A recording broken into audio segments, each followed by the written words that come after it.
Hello. Hey, this should be fun.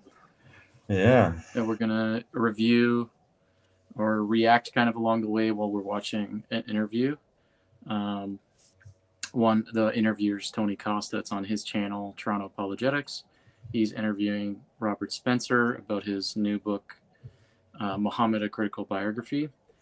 And what interests us about it is because Alex and I just have been noticing that there's um, a lot of videos going out there now, going around about what we're calling Muhammad mythicism.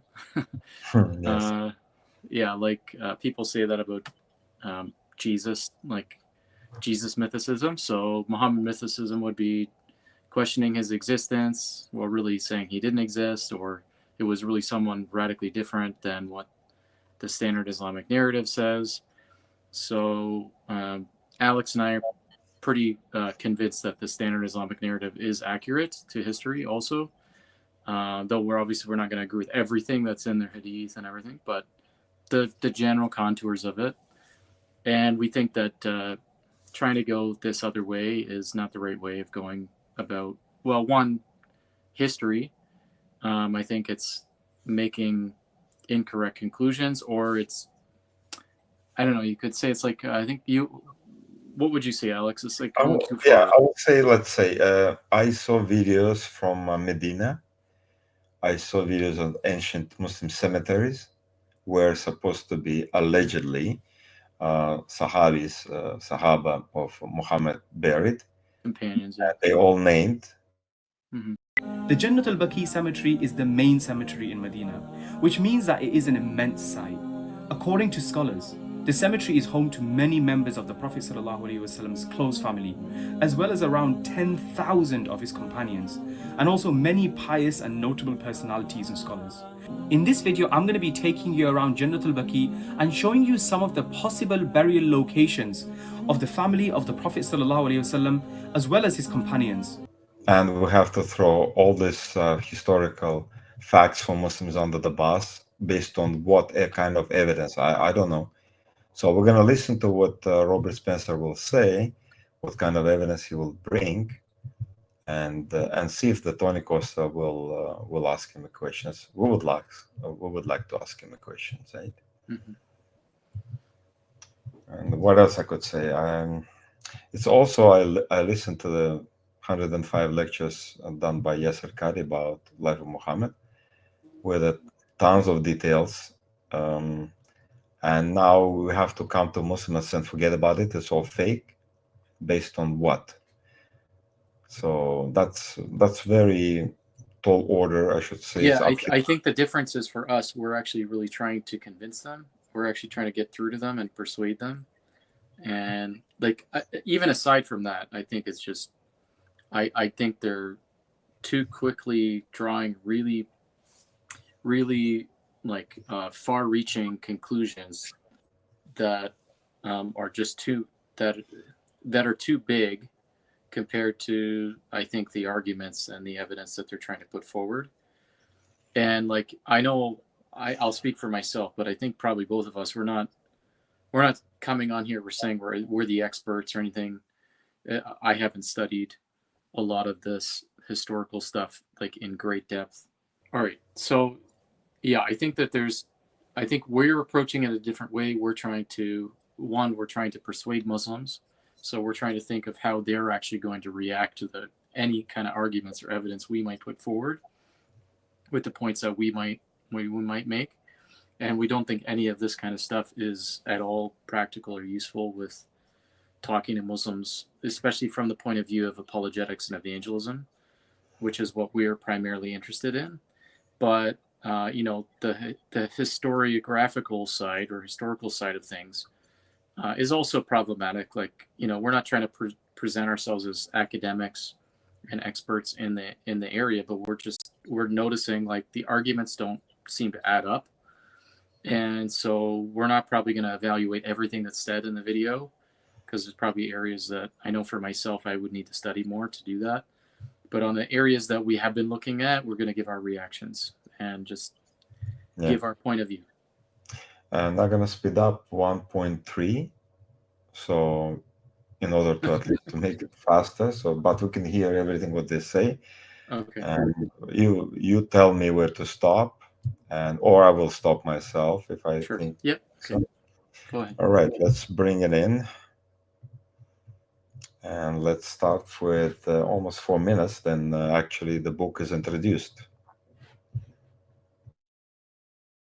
So Robert, you've come out with a new book, and my goodness, I'm in my library here. I have a number of your books as well, and you have a book on Muhammad, a critical biography, or is that what it's called, a critical biography? Yeah, the light's bad, but Okay, yeah, Muhammad, a critical biography. There you go. right, and that's now available on Amazon or any. Yep. Anywhere fine books are sold, which is pretty much Amazon or Barnes and Noble, and that's it. But if you have a bookstore, ask them to order it. Excellent. Okay, so Robert, let's talk about this book, because I know you also wrote a book on Did Muhammad Exist? Yes. So is this book an expansion of that, or is it a lot more new data that you've added to it? This is kind of this is a completely different book, but it's working from what it says in Did Muhammad Exist, as well as an earlier book I wrote back in 2006, The Truth About Muhammad, which was just a straight biography from the Muslim sources of what they say he said and did. But that one didn't get into the question of the historical value of all that material. Right. So I talk about that in Did Muhammad Exist and explore whether the stories of Muhammad as we know them have any historical foundation. In this book, taking those conclusions from Did Muhammad Exist and actually using them to examine the particular stories about Muhammad. So instead of just saying that Muhammad was born at such and such a time, such and such a place, I look at the different accounts and compare them. And so you have, for example, some of the stories saying originally his name was Qutam, and then later he became known as Muhammad, and asking questions like this. If he was always Muhammad, then why would anybody ever make up this other story? And so it seems likely, even though it has no place now in the canonical and accepted story of Muhammad that you would get if you read an Islamic book about Muhammad or went to a mosque and asked them to tell you about Muhammad, they'll never tell you about Qutam.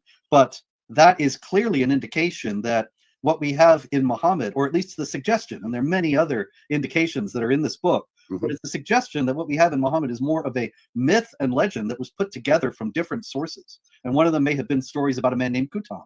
And then the fact that some of the stories referred to somebody else by name had to be explained away. So this story was fabricated that he originally had a different name.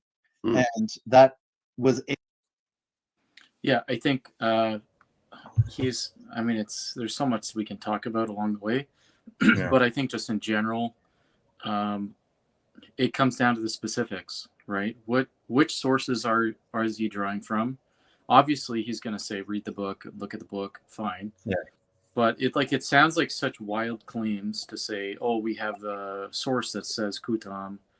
Well, okay, suppose that is okay. I don't know what else it says in the source, but all right. Could Muhammad have more than one name? Does this invalidate Muslim perspective or the standard perspective? I haven't heard anything just from saying that. And it just seems like it's very quick to go from this to, I guess the standard narrative is not correct. Yeah. Because what I'm really concerned about too is it's double standards. Is this the way we're going to weigh evidence when it comes to, biblical claims and Christian origins and stuff like that? Yeah, the one name comes immediately. The name of the Moses' father-in-law. Okay. Yeah. Different names, right? Oh yeah, Jethro, Reuel, or Hobab, or whatever. And I remember Muslim saying, "Oh, your Bible is corrupt because in one section it's Jethro, another Reuel." Yeah, they could say easily, and in fact, liberal scholars would say things like this, that it comes from different sources. Exactly. Okay, so I mean, if we're going to reject that, which I think is only reasonable, it's not enough of just because we see that you have to conjecture, you have to speculate what's behind it, even though you don't have the evidence for it. Yeah. So I mean, again, I'm not saying that definitively there isn't. I mean, okay, fine, you have to read the book, but still, we've seen enough of these kind of things on on videos and articles and things. They're not well substantiated. So I just thought I'd say that out the bat. We can keep going on. We shouldn't go with the double standards. So yeah. Reuel and Jethro is the same person, why not we have Qutbah or whatever and Muhammad being the same person technically? Yeah. Like I could right away say, why not? So I mean, then, at least if you're going to say this is a whole radically different thing, oh, it seems like it's a different person, but then give us the reason why to connect it with yeah. him. So If it is a big argument, you should have give right away the what called source, expand on it, and go viral, because that's something very, very important. But not he's mentioning like casually. It's almost like he prepared to have many arguments and he throw whatever it works, right? Yeah. Okay. Yeah, Let's keep let's going. go on. Yeah. Enabled the harmonization of this disparate material. And so what I'm doing, in other words, is examining the stories about Muhammad from a historical standpoint. And it's really, I think, I found it to be quite an enlightening exercise. And I think anybody who reads this book will be surprised, because pretty much every aspect of Muhammad's career that we take for granted, the broad outline that he became a prophet at the age of 40, that he was then 13 years in Mecca preaching without a whole lot of success. Then he went to Medina, preached for 10 more years, was also a political and military leader, started to wage wars, ultimately united Arabia and took Mecca. Every last detail is controverted by other Islamic traditions. And the story that we have is really kind of a consensus agreement as to what Muhammad actually said and did. But you look into the actual traditions, and there's a whole lot more variety and a whole lot more uncertainty, which would be just what you would expect if this is not really historical material at all, but varying legends that got applied to this guy or fabricated about this guy for various reasons. Right. Okay. So in terms of so yeah, I mean, I think the again, it's very difficult to know what to make of it when it's just talking in generalities. But Exactly. But okay, so let's say you have 10 different traditions about some point in the biography, and many of those can be, if not, let's say 9 out of 10 could be legendary. Doesn't mean the 10th is. Okay, so just because and that's part of the Islamic narrative, actually, that there were a lot of fabricated things that were said about Muhammad, and their scholars, and early on, I mean, it would be less because it would be early on, but later on, as time went on, their scholars and so on sifted through that. And we're not even saying all of that is without fabrications. Neither do Muslims anyway, right? If you talk to more knowledgeable Muslims like we have, they don't just accept all of it, okay? Because they've got the principles in their own fields where they're evaluating narrations and chains and stuff in hadith. Okay, so anyway, we're not just talking about hadith, but just in general, just because you've got lots of things that are legendary or fabrications out there does not invalidate what is genuine. I mean, should we say that about, there's lots of Gnostic Gospels? I guess therefore the canonical Gospels in the New Testament must be false because there's lots of legendary things out there. Yeah, exactly. And also, I can figure out how come the Arabs, who for hundreds of years did nothing special, maybe a raids on Persia, a little bit of Byzantium, suddenly came out with such a force who don't respect death anymore. They don't care to die.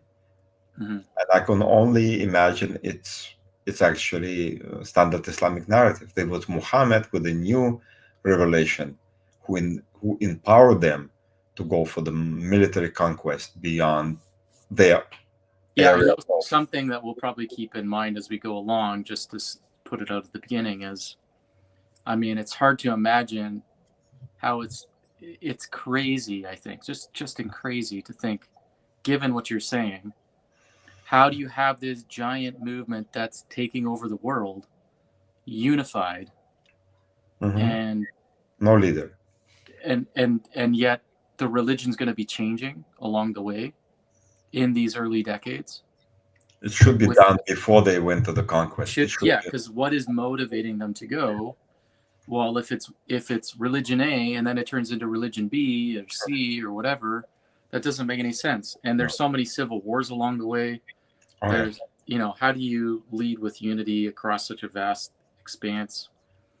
Yeah, just Yeah, this and then you're gonna change the religion Mhm. 50 years into it, or 100 years into it, or 250 years into it. Read the wars is basically that explains everything. The war on apostate Mm-hmm. after death of Muhammad, it was a Yeah. turmoil according to this standard Islamic narrative, and it makes sense because they subdue all the Arabian, mobilize them, and start conquering all Mm-hmm. other neighborhood countries and beyond. So it should be finalized before that happens. Otherwise, you cannot, as you said, without unifying religion or without unifying leader, Mm-hmm. even who is dead now, but he left caliphs behind him, it Mm-hmm. won't be happening. It's impossible to happen. Right.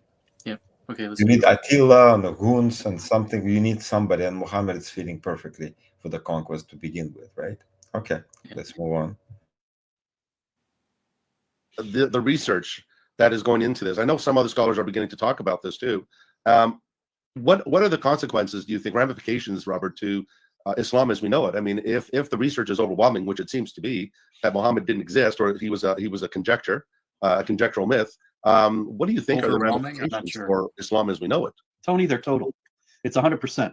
If what I'm saying is correct, and I believe that it is, then I don't think that anybody who reads Muhammad, a critical biography, could come away thinking that Muhammad was a historical figure, that Muhammad actually lived. And if Muhammad did not actually live, then Islam collapses. Then Islam is just an elaboration of a myth without any foundation. And I will just say it like he's correctly. If Muhammad is a myth, so Islam has nothing to stand upon. Sure. That's what we say. Like Islam couldn't start without Muhammad. There is no way it should be figure behind Islam to start this movement. And yes, we see Islam, but now Robert Spencer said there's no Muhammad, then Islam has collapsed. Okay, Islam shouldn't be even there. Should never happen. Conquest should never happen. But Well, since he's going to say that it's really somebody else, or it's a made up figure or something. Right? yeah, but again, it must be. It's never been such a unifying force. I mean, Genghis Khan happens, and that's why we have a conquest of Mongols all over the place. Without Genghis Khan, how you can explain Mongols' expansion in the China, in the Korea, in Central Asia, in Russia, and Europe? You can't. You have to have force behind it. And by the way, the story of Genghis Khan, he died before it was massive expansion. So he started expanding borders, but then his sons and grandsons carry on to the maximum. It was, I think, his grandsons went to the. And do you think that somebody might who's among the conquered peoples or on the outside would look at that within a few decades of Genghis Khan dying and not really realize he's dead, and that his army kept going, and might actually say he led an army that conquered this area even though it was after he was dead? And plus, they don't have internet connections, right? So they don't know. I'm saying that because that's something that comes up in sources that non-Islamic sources. Some of them sort of talk about conquest by this Muhammad or Mehmed or whatever they want to call him, and people just reason, well, it can't be because it was after he died, right? So I say, well, no, that's like they didn't have the internet. It's also just sort of an easy way to refer to the people who were motivated by that leader, right? Even if that leader has recently died, it's still that person's army.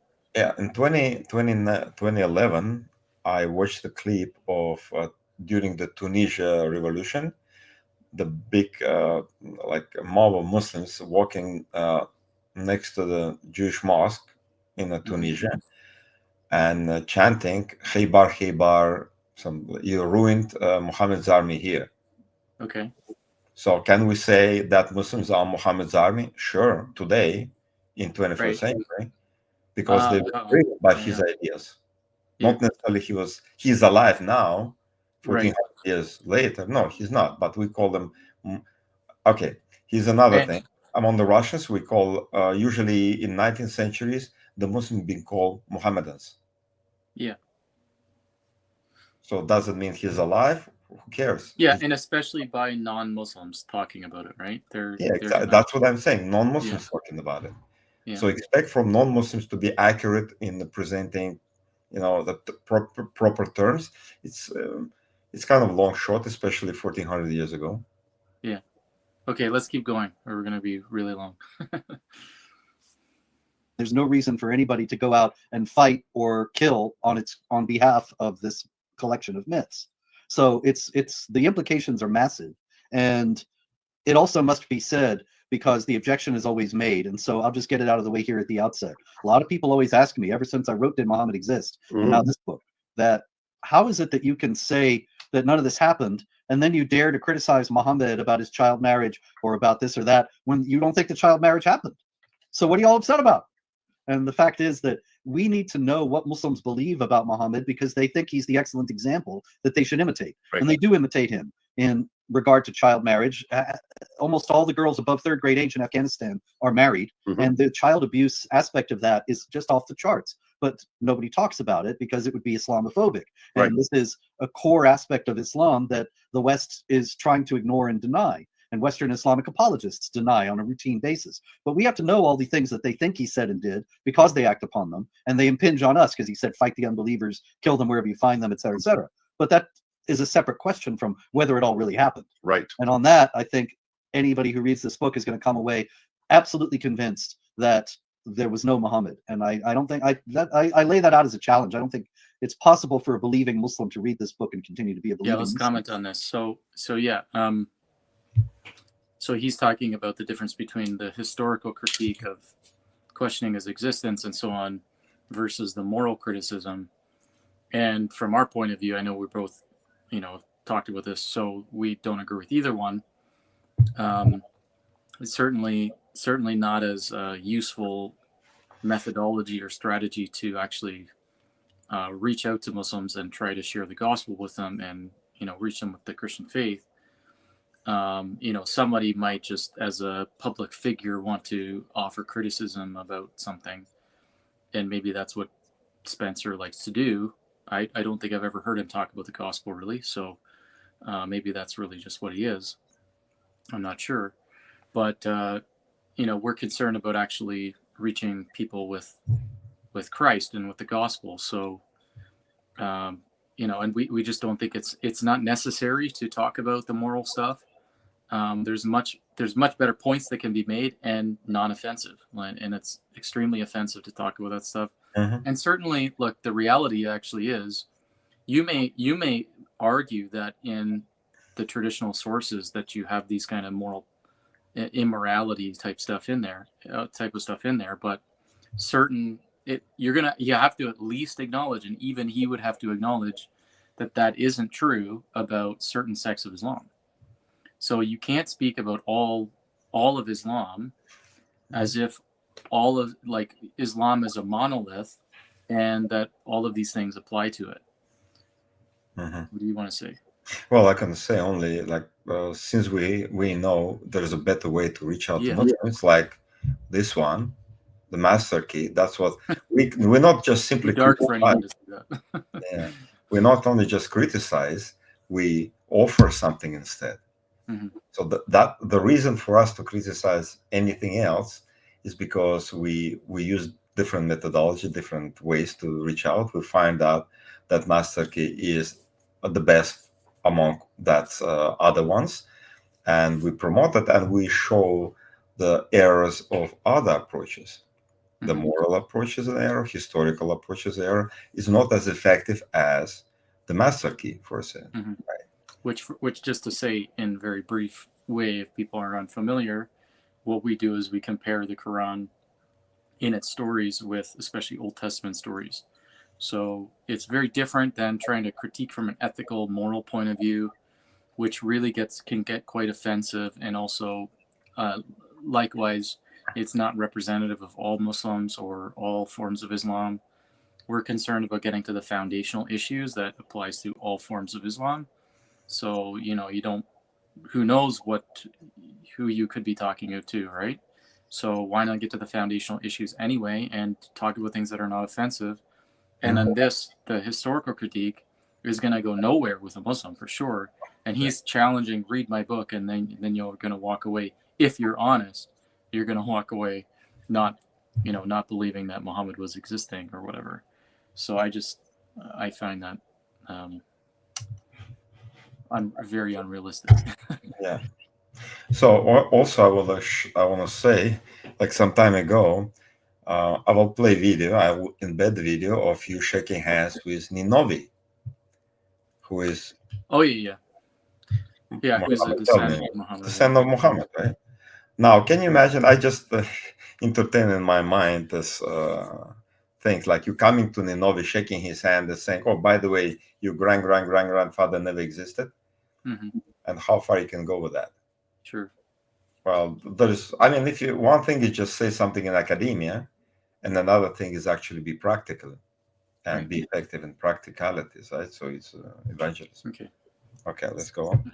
This is a Christian writing, apparently, and it is rather obscure. Mhm. And anyway, it says, when the Candidatus, which is a member of the Roman Imperial Guard, was killed by the Saracens, I was at Caesarea, and I set off by boat to Sycamina. People were saying the Candidatus has been killed, and we Jews were overjoyed. There are other aspects of the document that make it clear that he's a Christian, so he is apparently a Jewish Christian. Okay. And they were saying that the prophet had appeared, coming with the Saracens, and that he was proclaiming the advent of the Anointed One, the Christ who was to come. I, having arrived at Sycamina, stopped by a certain old man well versed in scriptures, and I said to him, "What can you tell me about the prophet who has appeared with the Saracens?" He replied, groaning deeply, "He is false, for the prophets do not come armed with a sword." Now, there's more, but let's stop there for a second. It's interesting to note, Tony, that Islamic apologists like to point to this, even in the middle of saying Islam is peace, and the idea that Islam spread by the sword is a false Islamophobic lie, and yet they are eager to identify this unnamed prophet who was armed with a sword with Muhammad, because after all, what prophet was armed with a sword but Muhammad? And so we have to accept the possibility. Maybe this guy is talking about Muhammad. The problem is that the guy says that he appeared coming with the Saracens, so he's apparently still alive, and yet this dates from after he's supposed to have died, but also that he was preaching the advent of the Christ, which, Muhammad does have a hadith in which he speaks about the second coming and says Jesus is going to come back and break the cross and kill the pig and abolish the jizya, which means that Christianity will be destroyed and all of the Christians will have to become Muslim or be killed. Right. But the preaching of the Christ is hardly the central aspect of Islam, or the one thing you would pick if you're going to make your elevator pitch about what Muhammad preached. It wouldn't be, oh, he's preaching the advent of the Christ. That's not what he was about. So that's one problem, that this unnamed prophet armed with the sword is preaching about Christ coming. Yeah, I want to just say, I think here, then when this supposedly Christians talking about prophet of Saracens who came with a sword and who was preaching about Christ coming, that's all they can hear. Like, a religion is big. Any religion is big, right? It's not only one statement, but that statement which is relevant to Christians. And who knows, maybe the Saracens, when they interact briefly between the battles with Byzantine Christians, they could say, hey, you know what? Your Christ is coming as my prophet proclaimed. So they can basically reinforce the idea you guys are waiting for the wrong Christ. Right. The real one, whom our prophet proclaimed, he will come, and he basically. I think the point is that we've kind of already refuted this because we've already said that just because it's after the time is not a good enough argument. It's very close to the time, so certainly like within a couple of years is not long at all. It's like no time. They might not even realize that he died, right?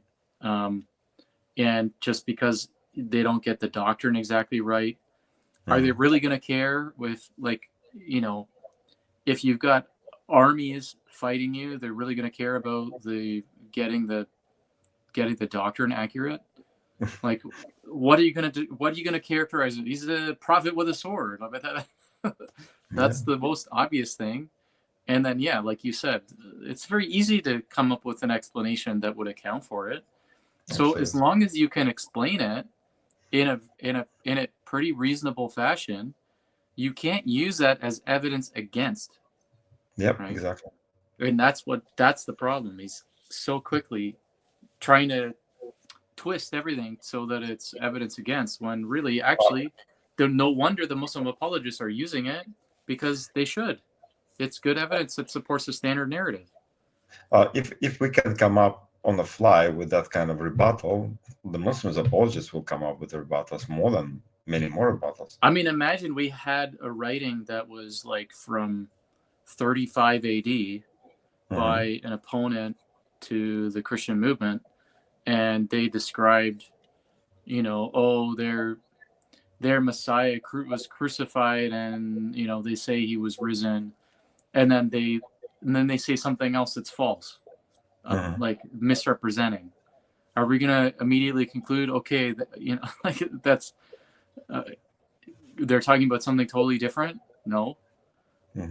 Like, obviously they're talking about Jesus, and it's actually corroborating it then.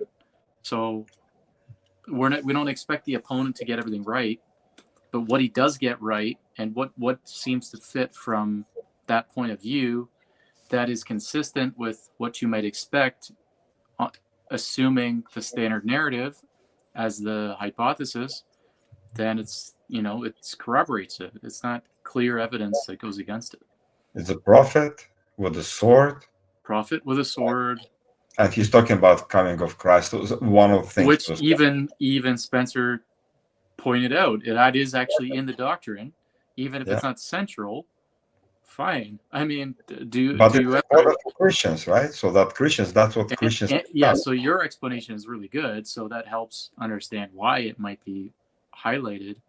But I mean, how often do people who don't believe, let's say, Christianity, might hear some things, and then they emphasize something that's like that doesn't really matter. That's not a core issue, but they think it's a core issue because that's what they heard. Yes. Yeah. So even Robert brought up the argument which refutes his argument. But yeah. Okay, let's move on, I guess. Then they go on, and it says, truly they are works of anarchy being committed today. And I fear that the first Christ to come, whom the Christians worship, was the one sent by God, and we instead are preparing to receive the Antichrist. Indeed, Isaiah said that the Jews would retain a perverted and hardened heart until all the earth should be devastated. But you go, Master Abraham, and find out about the prophet who has appeared. So I, Abraham, inquired and heard from those who had met him that there was no truth to be found in the so-called prophet, only the shedding of men's blood. He says also that he has the keys of paradise, which is incredible. Well, where does Muhammad say he has the keys of paradise? That's another thing. Muhammad talks about paradise. Yes. The Qur'an talks about paradise. But when the Doctrina Jacobi says he has the keys of paradise, it is suggesting that he is saying, I know the way that you can get to paradise. I can tell you how to open the door and walk in. Now, that also does not seem to me to be a central aspect of what Muhammad preached. The Quran does guarantee paradise in chapter 9, verse 111, to those who kill and are killed for Allah. And that's the foundation for the justification of suicide bombing. But that's still not a central aspect. Everybody, I think, would agree that if you ask what is the basic essence of Islam, it's the Shahada. There's no God but Allah, and Muhammad is his prophet. That you must accept Muhammad and the Quran, or you will burn in hell forever. It's basically it. But the idea of the keys of paradise, well, paradise is not guaranteed to anybody but those who kill and are killed. So it doesn't seem as if these things are central to his message. So consequently, I think it's at least questionable. We may have a reference to Muhammad here, but there are people who will say, see, there's that, and therefore everything we know about Muhammad is absolutely historically reliable. Well, there's no reason to think that at all, because this guy clearly got some things wrong about if he was talking about Muhammad, he clearly got some things wrong about what Muhammad was all about. And that opens the door to the possibility that he wasn't talking about Muhammad at all. Maybe he was talking about one of the people whose stories became part of the Muhammad myth. Right. Yeah, so he's talking about the other Arab prophet who, led armies to conquer the whole. No, what he's talking about? Another. There's no other one, right? There's no other one. So, yeah, go ahead. Yeah, I think it's the most misunderstood doctrine of salvation, I should say, of paradise among Christians. For sure. Everybody. I mean, like it's almost 99%. Christian perception of Islam. Yeah. So they all say that there's no assurance of salvation. Yeah, Islam guaranteed assurance of salvation. I will embed the video of the Muslim we interviewed in the mosque, and he was very clear about salvation in Islam, and he confirmed what we find, like I find, you find, that salvation is absolutely guaranteed to every single Muslim. But definitely, they will go. Most of them will go through hellfire as purgatory, and that's Christians somehow missing the point all the time. No matter how many times they're missing it. It's because they think that it comes from a Christian heresy. If you know that it comes from a rabbinical source, that Islamic theology comes from the rabbis, not from the Christians, then you'll know that, hell isn't a permanent thing. Yes. Hell is where it's basically like a purgatory. So it's a temporary thing. So that's why, the guy in the video is going to say eventually you're going to make it. Of course.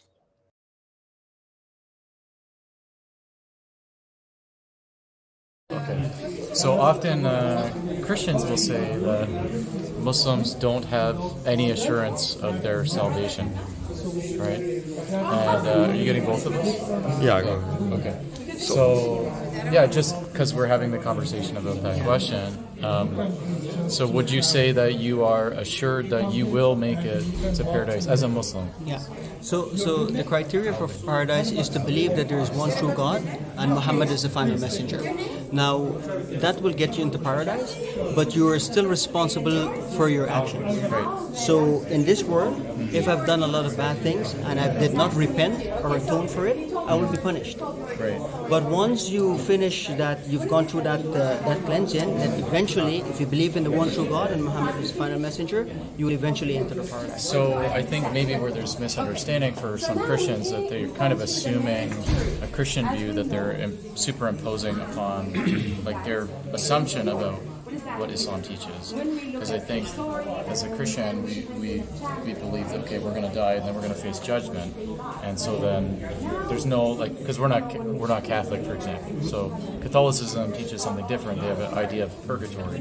There's like this, you might pay for some sins before you go to heaven, so to speak, right? So, but as Protestants, we don't believe in that concept. We just it's like heaven or hell. So, but it's interesting, it sounds like Islam has more like this idea you're paying for some of your sins if you didn't repent or do certain things enough. Correct. And that's but you will get to paradise. Eventually. And that's an important point you mentioned there, because while we're alive, we have the chance to repent. And God being the most merciful, He's a forgiving, right? If you sincerely repent to the Creator, He will erase your sin. Only Him can do that, right?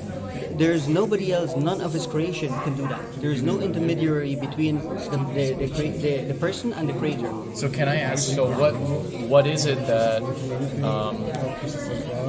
try to help us explain this to other Christians too. So, what is the basis for your assurance? What would you look to and you would say, well, this is the reason I am assured I will make it to paradise? Right, and like I said, that criteria is to recognize the one true God, monotheism. As I outlined to you earlier, that He is one, He's got no partner, He has no beginning, He has no ending, and there's none like unto Him. He is unique. He doesn't have a son, He doesn't have any children, He doesn't have any associate, right? He is unique in that He is different from this creation, right? And once you believe in that, and you believe in the messenger of God, then ultimately, that's your ticket to paradise. I know this guy very well. My friend is here. The troublemaker's here. I know this guy very well. Of course you did. He loves it. He loves coming to Muslims and discussing. How you doing, bro? Good. How are you? You know, last time those Muslims kind of took me away from talking to you. I guess we can have a discussion now. There we go. Is there a chance now? Yeah, it's a pleasure. What do you think? Come on down. Do you remember my friend Alex too? Oh, Yes, I Alex, remember. I guess you can move down with So, just final thoughts of So once you believe in the Creator present, and you but believe in the yes. final messenger, ultimately you will enter wanna paradise, finish this conversation. right? Sure. But you still have to atone for your sins, right? But while you're alive, if you repent, right, God being the most merciful, He may erase your sin, and maybe you do not have to undergo any punishment hereafter. Makes sense. But that's only between you and the Creator. Makes So sense. this is our struggle. Our struggle is to make sure that we keep our slates clean in this world before we die, so that we save ourselves from that punishment, which is very severe. and nobody wants to even taste a little bit of hell, right? So that's the ultimate goal, is that while we're in this world, we want to make sure we keep our slates clean. If I do a bad thing, I do a good thing to neutralize it. Right? And then I acknowledge the wrong that I've done, and then I do not repeat it. Right? And these are the articles or the principle or the criteria for repentance. And once I do this sincerely, Allah being the most forgiving and the merciful, He will forgive us. Right? And with that, we save ourselves from the punishment of the hereafter. Thank you so much. Thank you. Thank you. Yasser Qadhi said the same thing. Eventually, everybody will be in heaven. And this is something that each and every one of us should think deeply about. I want you to think about this, not just today, for the rest of your lives. What sacrifice the Prophet ﷺ did with this particular issue. And that is that Allah subhanahu wa ta'ala has given every single prophet one request. As we say in English, one wish. One request. Every single prophet, this is a blessing that Allah has given them. That one dua that they really want to be answered, they will get that dua. Our Prophet ﷺ had the biggest dua, and he had the greatest dua. He has this one dua. And so what did he use it for?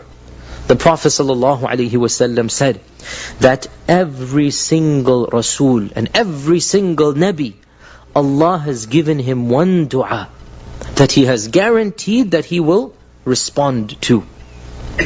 And every single Nabi has used up this dua for himself in this world. Everyone has used it up, except for me. I have saved it, and I have not used it. And I will not use it in this dunya. I have saved it, اختبأتها. I have kept it, لأمتي, for my ummah. I have kept it for my ummah, and I will use it for them on the day of judgment. And the dua will be, oh Allah, forgive my entire ummah. Billions of people. This is the dua of the Prophet ﷺ. Anybody who believed in me, oh Allah, forgive him. And Allah will accept that dua. In that, every single Muslim, as we all know, shall eventually enter Jannah. Where did this come from? From the dua of the Prophet Muhammad sallallahu alaihi wasallam. Every single Muslim who believes in this Prophet sallallahu alaihi wasallam and who acted upon even a little bit of his teachings, no matter how sinful he was, eventually, and this of course eventually, you might go through Jahannam for a while, but eventually you will be forgiven and you will enter Jannah. And where did this come from? Because the Prophet ﷺ saved that one dua, that one request that he could have done, he saved it and he sacrificed it for us. And there can be no greater sacrifice than that, and that shows us the love that he had. I agree with that. Yeah, every Muslim. Obviously, not every Muslim believes that everybody's going to make it, but every Muslims are. Every Muslims will be in the paradise. So Yeah. that's very clear from the hadith, from the teaching of Muhammad. And Yasser Qadhi said it, the Muslim we interviewed said it, we read it, we know it. Yeah, the only debatable thing is, that's more controversial is the opinion whether non-Muslims might make it. So all the Muslims will make it according to Islam, just not all immediately. Yeah. But Christians continue talking about they're not sure of finalizing the salvation. So because if you go to hell, in our perception in Christian perception is forever. Right. If you enter hell, you're done. But a rabbinical perception is rabbinical, not even Catholic. Even Catholics believe in purgatory. Yeah. So it's so obscure. I mean, and then he said, of course, from that point of view, I could tell Islam is final religion, and they have the keys of heaven and hell. Sure, absolutely. Mm-hmm. Because, and he says, Robert Spencer said that those people who didn't believe in Muhammad in his religion will go to hell, and those who do believe will go to where? Paradise. Yeah, that's exactly how you put incentives before people to be Muslim. Yeah, that's a very simple summary of Islamic teaching. It's just, And So- the key that he's missing too is it's not just shahada, it's tawbah, repentance. Yeah. All you need to do is repent and say the shahada. Yeah, Like, just be that's it. sincere and repent. You'll make it.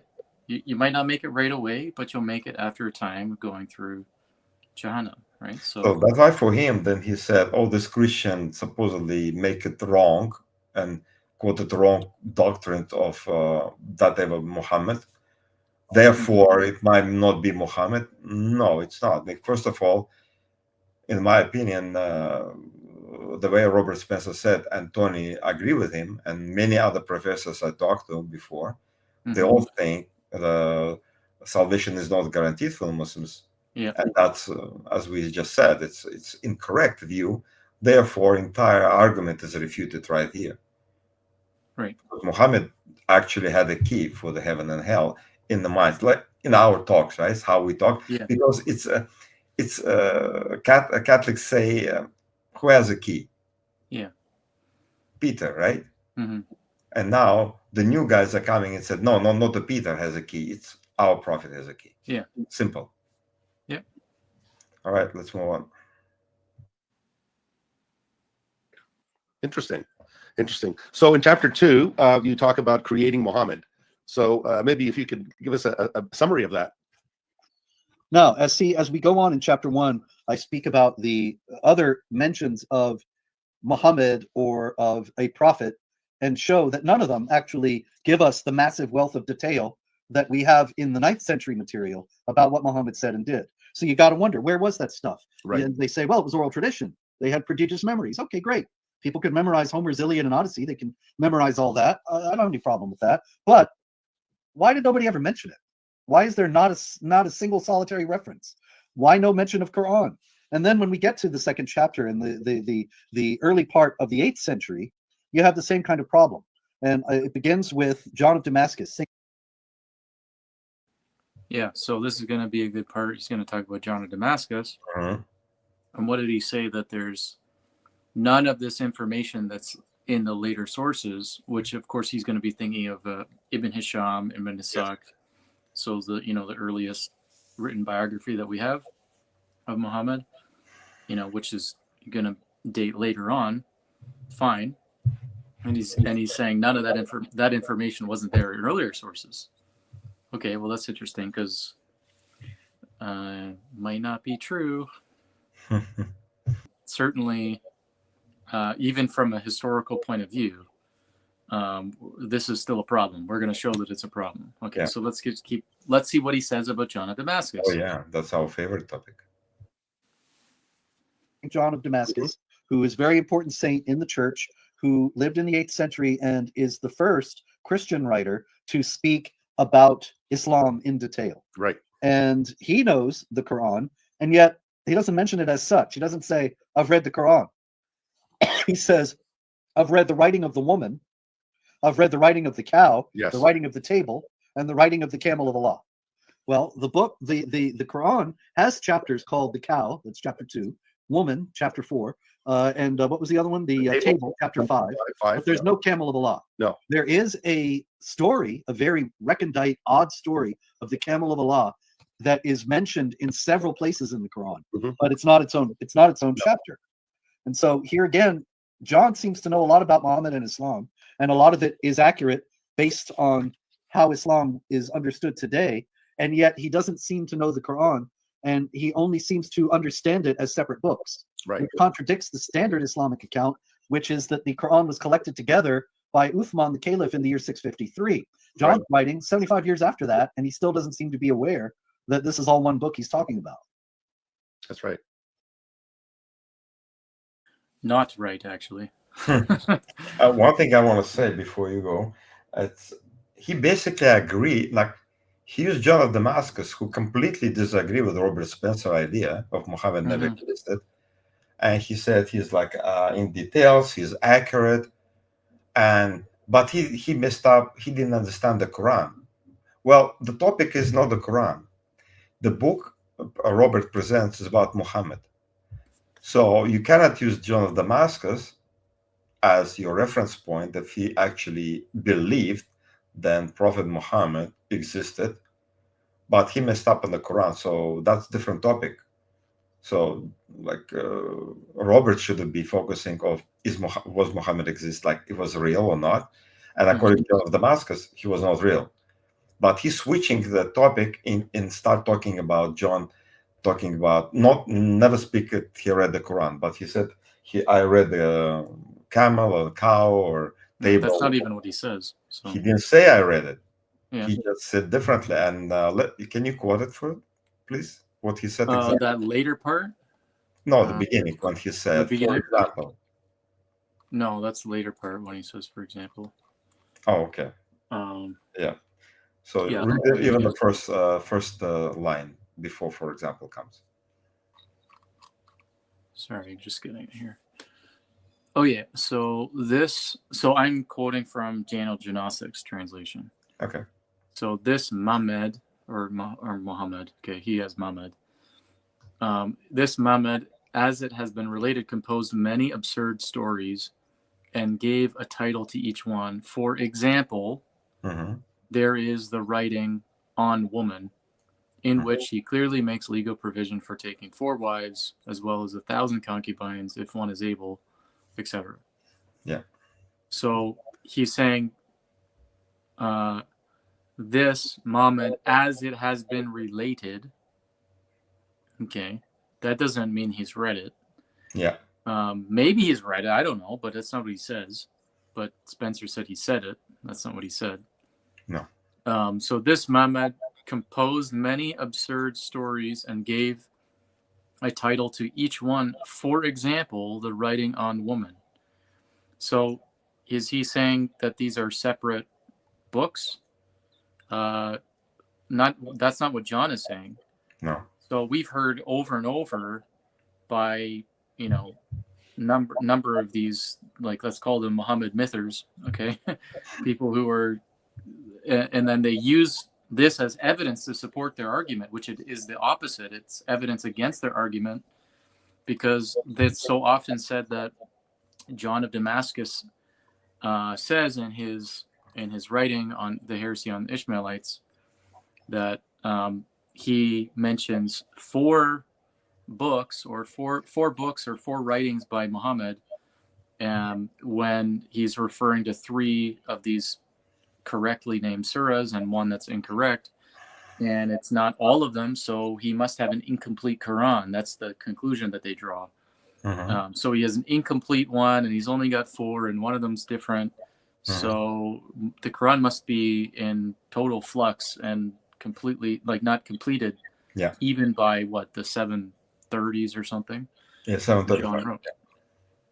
Yeah. So let's read the beginning of it, and so it says, okay, so this is not the very beginning, but basically starting to mention about them, the Saracens and so on. And he says, therefore, until the time of Heraclius, they were clearly idolaters. And from that time, so from the time of Heraclius, from that time until now, so what was the date you said? 735.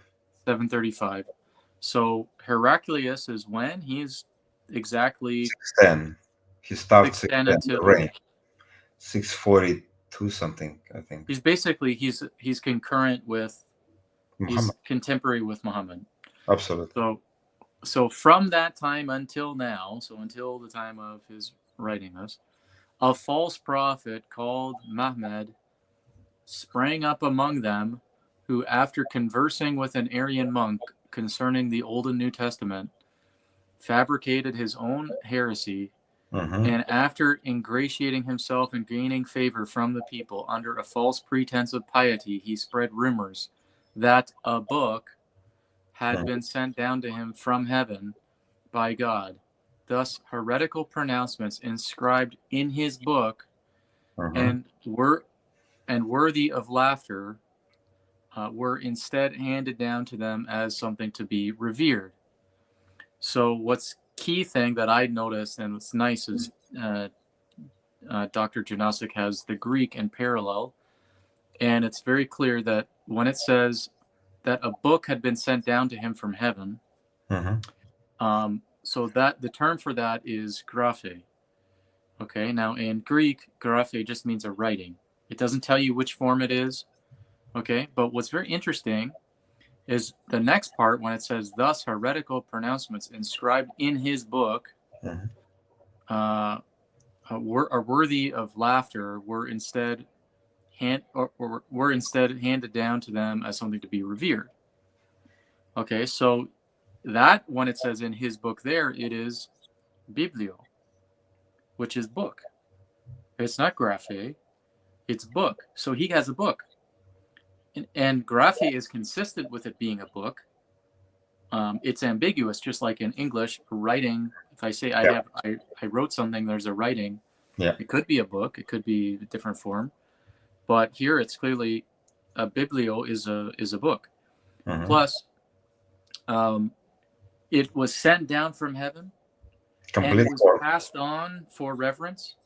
Complete form. Is the I know that's the opposite of like an incomplete Exactly. bunch Oral of and oral traditions. It's not oral traditions. certainly not oral traditions. No. And it's certainly not incomplete.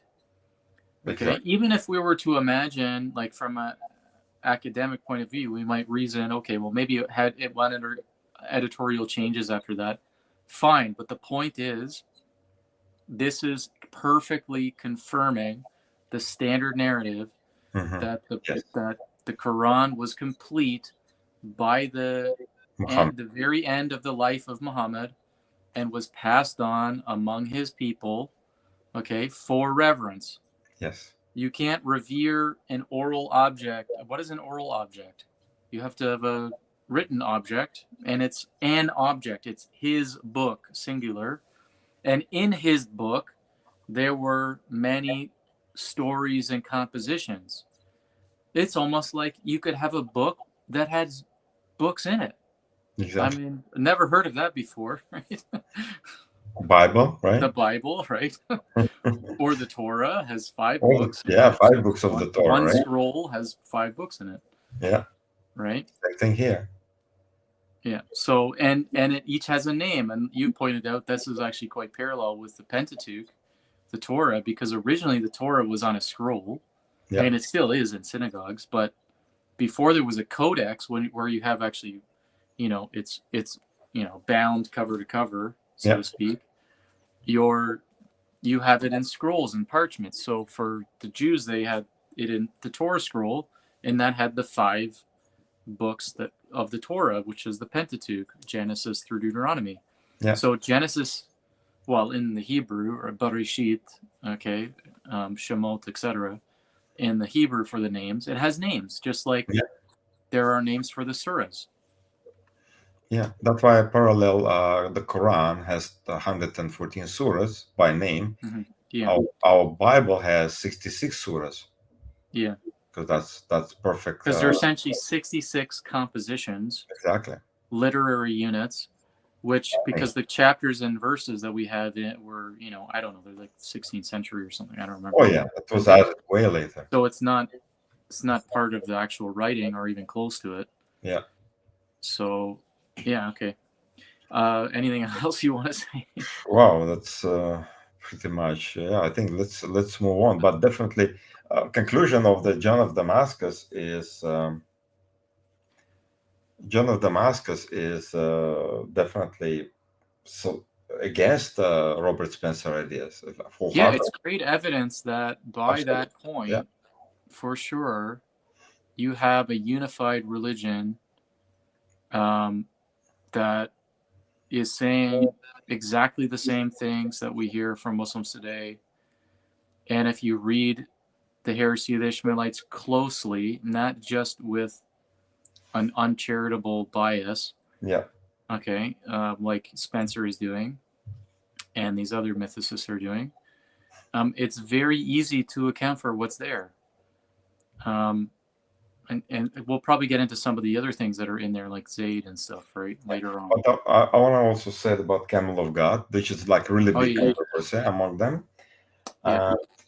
Definitely, there's a problem. I think there are 4 surahs in the Quran when Camel of God mentioned, a Camel of Allah, I should say, mentioned. Right. But notably, it's Surah 91. it's called the sun, if translated, right? But if you read, he just said, "I swear by sun, I swear by moon, I swear by this, I swear by that." Yeah, I'll read the verse 13. Yes, please. So Surah 91 verse 13. But the messenger of God warned them, do not disturb God's camel. Literally, it would be the camel of God. Camel of Allah. And her turn to drink. Okay, so don't disturb the camel of Allah. There you go. So, and what did you notice? You saw some people talking about potentially that there were different names for the surahs before. Yeah, that's what I heard. I looked at some sources, and somebody claimed from, I think, Muslim website or YouTube channel, whatever. It was said that the sun, whatever its Arabic name, do you have a name on Arabic? Oh, sorry, just put it down. I got it. 91. Yeah. Oh, Ash-Shams. Ash-Shams. Somebody said that it was a different name, camel of Allah, whatever it could be. So maybe I would have said, well, why not? Because it makes more sense. Because swear by sun, swear by moon, swear by earth, or whatever, you cannot. It's kind of strange name of the surah by the first swear by sun. So it's not about sun; it's about camel of Allah. Right. So I would say, well, probably logically to use the name of the surah, camel of Allah, but it's fine if Muslims want to use that name as Shams. Fine, I'm not gonna carry it against them, so to speak, as an argument. Definitely not. Well, it's certainly not a definitive point that he's even talking about something that as a different book. Yeah. Right. And it could have gone by a different name. Certainly, John talks about things that are very fanciful about the legendary, about the camel that aren't in here. Yeah, and I think John is probably like I think John did not read the Quran by himself. He might heard of Quran in Arabic, definitely, but he probably never had access to it. And the reason I say it because he make few strange mistake in a sense when we compare it, and it will. I think we will talk about it later on, right? Yeah. Okay, let's move on. That's very strange, isn't it? Yeah, and there's no explanation for it really, except that the Quran did not actually exist in 653, which would also be borne out by the fact that nobody quotes it then, or for decades thereafter. And that even when John refers to it, it doesn't seem to correspond to the Quran as we exactly have it. And then there was another Christian writer around this time. We need to pause there. So nobody quotes it. Well, what about the Dome of the Rock? Oh, that's another one. What is it, 691 or something? 692, complete. Yeah, so you've got a whole bunch of verses from a whole bunch of surahs that are quoted, that are direct quotations. There's only one verse has a slight variant, which is just a different tense for a couple of the verbs, but otherwise it's exactly the same, right? So, and it's teaching the same doctrine. So what is he talking about? It's quoted long before John, and John of Damascus, as we've kind of discovered when we're reading about it recently, that he also was, him and his father and his grandfather worked under the caliphs. Yeah. Including Abdul Malik, who was behind the inscriptions in the dome. So he would have been there as an eyewitness to the development, the supposed evolution of this religion from one to another or something that the mythicists are saying happened. And we're saying no, because when we see his testimony, he's just talking about regular Islam. Yeah. And when we read the verses in the dome, it's reading verses from the Quran. It's confirming. So why? And of course they're going to say it's a different Muhammad, etc. That's in the inscriptions. Of course, that isn't the case. If you look at it closely, it's very clearly not the case that it's talking about a different person than Isa, who's also mentioned in the inscriptions. It's clearly not the same person as the Muhammad there. So, I don't know. It's like they're trying to come up with some wild alternative that will invalidate the whole thing. And yet the evidence is not only is possible to be harmonized with the standard narrative, it is more easily harmonized with it. Mm-hmm. Yeah. Okay, let's move on. Yeah. The reference, but in any case, it's in here in chapter 2. He says, I've read your Quran, and I've read Surah al-Baqarah too. Well, Surah al-Baqarah is chapter 2 of the Quran as we know it. Yes. But here again, this guy seems to think it's two separate books. Mm. I wouldn't say, and I don't think you would say, yeah, I've read that. We have to look at that source. I haven't looked at that yet. Even so, how we can trust somebody, some Christian guy who transmitted correctly the true understanding, or he knew true understanding of Quran or Islam, so he might be. And again, like, it's not even a good argument what he's saying. No. So I read the Bible and I read Genesis. Yeah. Okay. Does that mean I'm saying I read two different books? No. No. You can say you read the general book if you read part of it.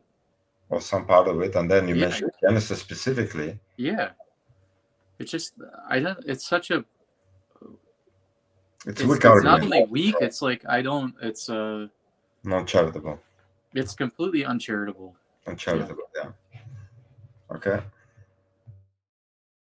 And I read chapter 5 of it also. Yeah. Nobody would talk like that. It's clearly, it was a separate book, Surah al-Baqarah at that time, and thus the story of Uthman is false. Right. Well, even the fact that in the Quran you have only four references to Muhammad. Muhammad's name is mentioned only 4 times in the Quran, and I've always, none of them have any biographical information about it. No, not a bit. I've always found them very, very strange. That's incorrect. And he knows that's incorrect. There's biographical information with references to Muhammad in the Quran. Just like we'll probably talk more about later about Zayd. So, well, apart from that, the battle is mentioned. Battles? There's mentioned. And battles. also, why, like, just try to think about it from an Islamic perspective. It's so easy. Why is Muhammad not the focal point through the book? Because he's not the author. That's the claim of the Quran. Exactly. It's Allah who wrote the book, not Muhammad. It's about Allah, not about Muhammad.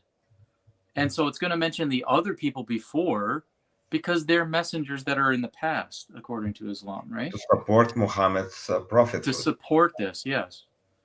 So it's perfectly consistent. So, yeah, okay, we got to keep going. Yeah, and that point is like you cannot understand the Quran completely without knowing the Sirah Rasulullah. I mean, before I listened to the 105 videos. Well, first of all, audio, then I watched selected videos on the top of that and work on it, and have over 400 audio clips by different name, because I was fascinated by information is there. I understood the Quran way better than before reading this biography. Right. I couldn't understand what surah about Abu Lahab means. Who is Abu Lahab in the Quran? Right. His wife. What did they do bad? Why they have to be in hell? You have no clue until you know this history behind it. Mm-hmm. So when he said there is nothing about Muhammad, Abu Lahab is part of Muhammad's life. It's a standard Islamic narrative. It's his lifetime, and it was Abu Lahab who was against Muhammad. He created a lot of problem for him. Yeah. So, like, how we can say there's no evidence, there is no life of Muhammad is barely mentioned. Yeah, 4 times he mentioned. Okay, fine. But the rest is pure Muhammad, and Allah technically, allegedly, give him claim. Yeah, and I'll just say, like the way that I would approach it is, historically speaking, is okay. We have what people are saying now about the religion, about what happened then. We have that standard account, fine. So, do we have another account? So that's the account. Yeah. So if we have alternative accounts, we can weigh that out, fine. But they're trying to invent another one by discounting all this stuff, right? They've got to account for what's there, all these sources that are along the way.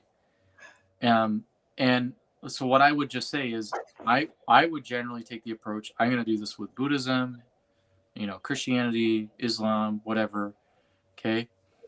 they've got their standard account of origins. Fine, I'll assume until I see evidence to the contrary that is an accurate account, right? Because that's the only because otherwise, like, you're just coming out of nowhere. And if you say, well, there's no evidence, if I'm lacking evidence to support something, okay, well, the evidence you do have is that people came to this conclusion. Okay, you might not have corroborating archaeology at a certain point, just as we don't for certain things in the Bible. We do about a lot of things, but we don't about other things. So I don't need corroboration of everything for me to have good reason to believe that historically it happened, since we've got this whole massive movement that has come out of that. Yeah. So I think it's starting from a biased anti-Muslim, anti-Islamic perspective, I should say. I want to say it's something that Muslims try to do with us. When they say your Torah been corrupted, then I ask him, do you have another Torah to show us? Okay, if this Torah is corrupted, show me uncorrupted Torah. And they said, we don't have one. Yeah. And Robert Spencer does the same thing. Yeah. We believe your history of Muhammad is corrupted, is wrong. But where's another history of what? Oh, we don't have one. Yeah. So it's wrong, definitely. It's double standards for sure. Okay, let's move on. That he's supposed to be the lead prophet, the last prophet, the seal of the prophets, and he's only mentioned 4 times, whereas Jesus and Moses and Abraham are mentioned numerous times, including the mother of Jesus, Miriam, the only woman mentioned in the Quran. What would you say about Ibn Ishaq's the Sirah? Only woman named, maybe, but not mentioned. Robert, I haven't had a chance to go. Named, maybe, but not mentioned. But it's not true to say it's the only one mentioned. Oh, yeah. Go through all of it, but you make reference to that? Quite copiously, yes. Yes. And Ibn Ishaq's Sirah is the foundation of everything we know about Muhammad. Everybody who's ever written a biography of Muhammad uses Ibn Ishaq's Sirah as a primary source, if not necessarily the sole source, because there are others that are roughly contemporary. But Ibn Ishaq's is the earliest and most extensive extant biography of Muhammad. It was written in the 760s or 770s, but well, actually, John of Damascus is earlier, so he provides a bunch of biographical information, which is consistent with the standard narrative. So that's not true. I agree. We don't have that. No. What we have is a very big chunk of it, and it is a very big chunk of it, a massive piece of it that was preserved by his follower, his student, Ibn Hisham, who wrote in the 830s. Yes. So that's fully 200 years after Muhammad is supposed to have died. We have this extensive, massive biography of him. And so it really raises more questions than it answers. One is, like I said before, where was all this material before? Why did nobody mention its existence? Why did nobody ever quote Muhammad in any bit of it? If they had it all in their heads, it never occurs to them to make any reference to it. Yes. That's odd. That's one odd thing. Another one is that because he didn't have just keep your hand there so we can pause. So exactly, yeah. Keep your hand. Yeah. Okay. So why? Because maybe they were more of an oral culture. So, come on, it's very easy to come up with explanations for all of this stuff. I know, it's so easy to refute. They're not even. The thing is, they're not even trying, right? So. Yeah, that's true. That's unfortunately they have to have rebuttals before that. They have to try it before they're coming to the public with this information. There should be thorough examination, cross-reference, cross-examination by Christians, and then by Muslims. And if you see the Muslims cannot come up with any ideas, or then couldn't refute the argument, then you bring it to the. I've rarely seen Muslims actually interacting with this stuff, but maybe they do somewhere. But I think it's because they don't take it seriously. I don't think so. Yeah. Well, I never heard any of them actually have a serious conversation with Muslim, except just throwing arguments at them, and they don't care about how they respond back. I'm not talking about its cross-examination. It's something else, but cross-examination. Move on. The one student, and there are other versions of his writings that were preserved by other students, and we don't even have a single version of Ibn Ishaq. And I'll let you in on a sort of punchline to the book that's in the very last part of it. And that is that all through the book, I was referring to 9th century material about Muhammad, primarily referring to Ibn Ishaq as well as Ibn Sa'd and the Sirah material, the biographical material about Muhammad that's in the canonical Hadith collections, notably Bukhari and Muslim, but also the other Sahih Sittah and various others. Right. All of that, though, we don't even have that from the 9th century. All right. What we have for Ibn Ishaq, for example, and I will get it exactly from the book. Just a second. Sure. Because I want to make sure to get it right here. That people talk about these things as 9th century, and they certainly, it seems clear that something originated in the 9th century in regard to the biography of Muhammad. But what we have is the work of a German scholar, Ferdinand Wüstenfeld, who wrote in the 19th century. And he produced a critical edition of Ibn Ishaq, comparing various manuscripts in the 1860s. And he worked from Arabic manuscripts of varying reliability to produce what Alfred Guillaume used as the basis for his Life of Muhammad, or the Sirat Rasulullah, that is the basis for all the biographies of Muhammad that have been written in the modern age in English. So what we're... We need to be faster here, Alex. So, yeah, so... I mean, he's not providing enough information for us to really understand it. But, okay, so one scholar's drawing on various manuscripts of varying reliability. Okay, well, how are we supposed to make an evaluation of what that means? I mean, it sounds really bad the way he's talking about it. Okay, of varying reliability. Well, I mean, we've got biblical manuscripts of varying reliability too. We've got manuscripts of whatever. That doesn't mean much. Okay. Textual scholars draw on different manuscripts and they all have different degrees of reliability, and then they produce a critical text. And if Wüstenfeld drew upon that, or he developed that further, fine. So that could very well be it's a reliable transmission of it. I don't know. Like, it's just not. It just is trying to make it sound like this is the first time that text existed. Like, well, in that form, maybe that it existed. Sure. I'm pretty sure Josephus Flavius, work of Josephus has been discovered. The copy, like earliest copy, like the 12th century. 13th century, so it's 1100 or 1000 years after his life. I can't remember. I think there might be some earlier, but not contemporary for sure. No, nowhere close. Like hundreds of years after he was alive, and nobody questioned Josephus' existence. I mean, like, no, I mean some of the texts are less reliable than others. Fine, that's okay. That's you do that in textual criticism. Yeah, but he's talking wholesale. Yeah, the whole thing is unreliable. Yeah, no, that's a problem. Some parts, sure, but not everything. Yeah. We're talking about is not 9th century material. We're talking about manuscripts from hundreds of years beyond that could have been altered in any number of ways before Ferdinand Wüstenfeld put them together. Right. And okay, so because you're saying you're talking about manuscripts, and then you were talking about composition in the 9th century or whatever, right? You don't. Okay. Again, like you said about Josephus, or you're going to talk about it, even a biblical manuscript that might be many hundreds of years after the original writing. Okay, well, it doesn't mean you don't have what was originally composed. Well, you don't have the original physical text or the thing it was written on, but you doesn't mean you don't have the text transmitted down. And oral transmission too. Don't forget about orally transmitted text. Oral, sure, but if we're talking about that many hundreds of years, has to have some written transmission too.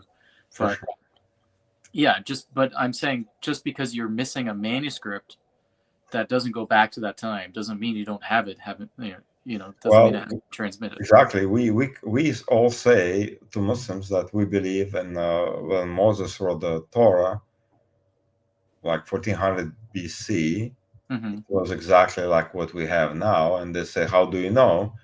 the earliest copy, it's Dead Sea Scrolls 125 BC. Yeah, I So- wouldn't say exactly. It's almost like it's Almost, yeah. because But we, I mean, we do. Yeah, we're not saying that there was no, some emendations by prophets and scribes along the way, like to update geographical references and things like that, and add in the transition for his death into the book of Joshua and so on. yeah. Yeah, but yeah, so I'm just trying. We have to be more precise here. Sure. So yeah, we're not saying it's exactly the same as it was at that point, but it is the text that has been transmitted. Absolutely. Yeah, but we don't have any copy beyond that. I mean, Silver Scroll is, I think, 500 BC, but it's very fragmented. Yeah. So apart from that, we still believe it was Moses who composed the book, and we read it today. Yeah, yeah. So it doesn't bother us why Muslims will be questioning. Yeah, and I think your point here is double standards, right? Like. Yeah. Exactly. So if we okay with the Torah to be written by Moses without any physical copy in his time, or 100 or 200 years after his time, so why we should be bothered of, why we should question Muslim sources to be 200-300 years or more even, right, later discovered? I mean, because they've been used and abused and buried or whatever, burnt, who knows? So that's I think a weak argument anyway in double standards, as you say. Okay, keep going. Of Muhammad. We're not talking about 7th century material. There is none. We're not talking about 8th century material. There is none. We're not even talking about 9th century material. We're talking about manuscripts that began in some form in the 9th century, but by the time Wustenfeld got hold of them, it was 1,000 years later. Wow. And we have no pause idea. again, because he's saying we don't have 7th century, 8th century, 9th century, and then he's talking about manuscripts. Yeah. Because he wasn't talking about manuscripts at first. He went from the composition to then suddenly talking about manuscripts. Well, you don't, just because you don't have the original composition doesn't mean you don't have it in a later manuscript. Oh, and in fact, we have the Dome of the Rock, which was actually from that time too. So, and stories of John of Damascus. He was and John of Damascus in the 8th century. Sirah, he was mentioning Sirah in his writing. How come that when you say Sirah, you mean the biographical information? The biographical details of Prophet Muhammad, for sure. And if sort of Al-Maida or Al-Baqarah being in the time of John, so they have a lot of information there. Al-Baqarah is the longest surah. It's a huge pile of information. You can't say it was nothing there. Of course it was there. Yeah, well, and they're going to say, well, it wasn't the complete thing or whatever. Okay, the point is, they're going to come up with their conjectural idea. We're just saying, where's the evidence, right? And evidence that can't be easily fit into the standard narrative. Oh, so far, it all fits into it. Absolutely.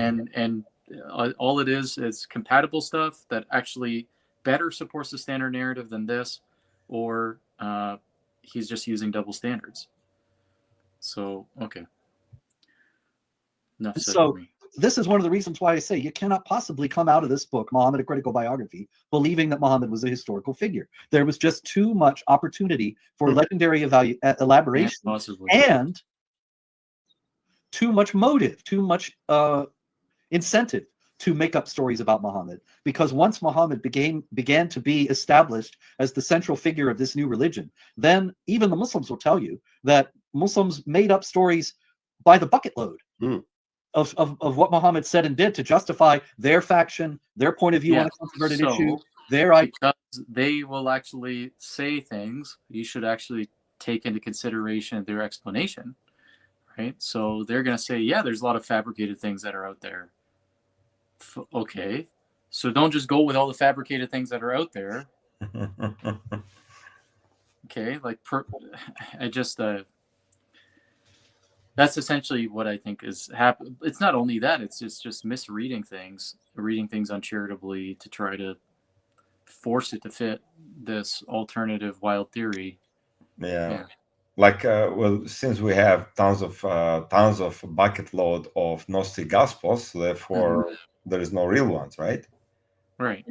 That's the same argument you could be throwing. Even Christians will tell you that. Yeah. Idea of what happened in Muhammad's life so that they could use it to justify their own activities, various things of that kind. You take, for example, Bukhari, who Islamic tradition says he went around collecting 600,000 stories about Muhammad, and then he published 7,000. Yeah. So 593,000 of them were fake. And he himself admitted that. Yes. All I'm saying is, yeah, he was right. They were fake, and so were the other 7,000. Who Well, said fine. The other ones were, but you immediately say that these ones are not? Yeah, how you can say, so the 7,000 is also fake? Based on what? Your own perception? Logically invalid argument. Yeah, it's like because it's a Gnostic gospel are fake, then therefore the 4 other gospels also fake. Yeah. Well, great. Especially because there's so many more of them. Oh yeah, the more than 4, right? Yeah. More than 4. Therefore, because they're fake, the 4 gospels also fake. That well, thanks, Robert. I didn't even thought about it. I mean, if you have a lot of if you have more counterfeit money than genuine money, does that mean there's no genuine money? Yeah. Right. Well, thanks for interesting argument, Robert. And here you got an interesting question here, if you don't mind my noticing. Yeah, go bring that up. Truth Defender says, what is the response to those who claim the info makes up the Sirah predates Ibn Ishaq and Ibn Hisham? Do these original materials exist? Well, see, this is exactly what I'm saying. Those materials do not exist. So we don't know how much they were altered. And you can say, oh, no, they weren't altered because these guys were very scrupulous. Well, again, we have to remind people like John of Damascus, he used some of his writings. So the Sirah is way before Ibn Hisham, right? So therefore we can't say it was not there. Definitely. Yeah, and just like one of the examples is Zayd, right? So he provides some information that is not in the Quran, but it requires him to have at least heard information about the life of Muhammad. And also, and also one, you remember when the beginning of the book, John said that Muhammad, what he said, he has a false pretense of piety. Yeah. So it means there are a lot of good stories going around about Muhammad. So he's a very pious man. How do you know he was a pious man? Or seemingly pious man? Because the stories behind him, how he was good and he was generous. So it means the Sirah was existed. John said it's all bogus, but I don't believe that. That's one thing. But you cannot say Sirah didn't exist before Ibn Hisham. Well, John said yes, it was. But I simply don't believe he was a genuine pious man. But he shows seemingly piety, meaning it was other stories around him. Again, I have to repeat it because I don't think anybody said that among the circle.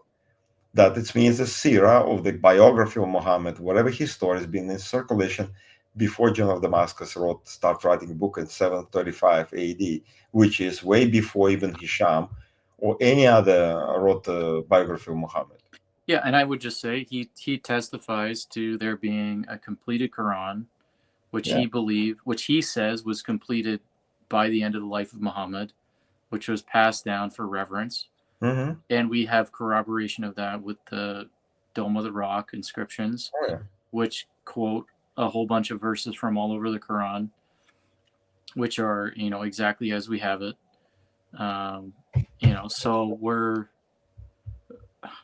So if you're gonna, what I was gonna mention for the Sirah related to that is, so if you've got the Quran corroborated, well, the Quran all over presupposes the biographical information that's in Sirah, because it's presented, it's clear, it's very clear. In fact, even as Spencer was saying, Muhammad isn't really in it much. He's not the focal point because he's just he's the receiver. Yeah, exactly. He's the vessel. So it's exactly presented like on all sorts of different occasions. He gets a download from God, supposedly. We don't think it's from God, but he gets a download of information to answer the specific situation that he's in. So it's not written like it's not written like the Bible or a normal book, because it isn't really a book. It's like a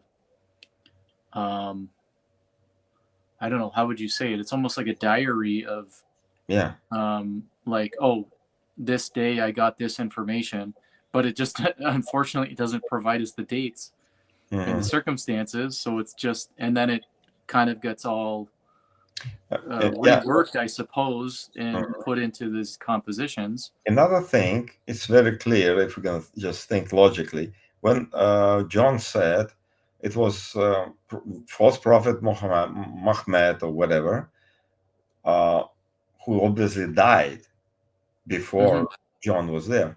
So if any person lived and died, he has the stories of his life going on around him, right?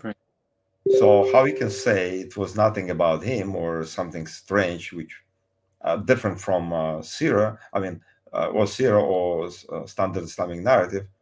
Well, definitely somebody was there, and you can't say it was nothing. So, or you have to produce the valid argument of somebody else who lived presumably in the same time, but he was not Muhammad, and he has different life stories, which I don't know if anybody could find it.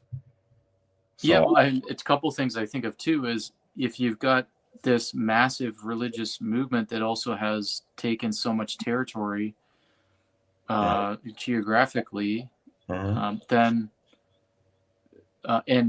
this supposed prophet, even if he wasn't a real person, according to their idea, there's still got to be stories circulating about him for that even to be possible, for it to. But the point is, even for John of Damascus, he thinks it's the same thing that's gone through from then until now. John is testifying. In fact, he's an eyewitness during the process, which is a very key point. It's not just his writing in the 730s. It's that he was present. He was in Damascus, and then he was in Jerusalem. So he's there, probably in Jerusalem, if not during the time of the actual inscription. Shortly after that. Yeah, he was. Yeah, he was. Okay. So he's basically an eyewitness to this. And he was 17 years old when the Dome of Rock was constructed. So he was old enough to understand what's going on. And he never wrote about development of religion from scratch. He said, no, it was developed by this guy, Mahmed, who was a false prophet. Yeah. And basically after he died, until now, the religion is spreading. Yeah. He didn't say. You would think he would say something about there was some change, especially because he's writing this. The heresy of the Ishmaelites is one of 100 or something heresies that he wrote in his book, listing all these different heresies that he would probably care enough to tell us that actually it kind of started it was this way and then and now it's this way. But that's not. In fact, actually, he says how he think he got the information. He says he doesn't name them, but it's basically the story of Bahira, which is another point in the Sirah as that's well, right?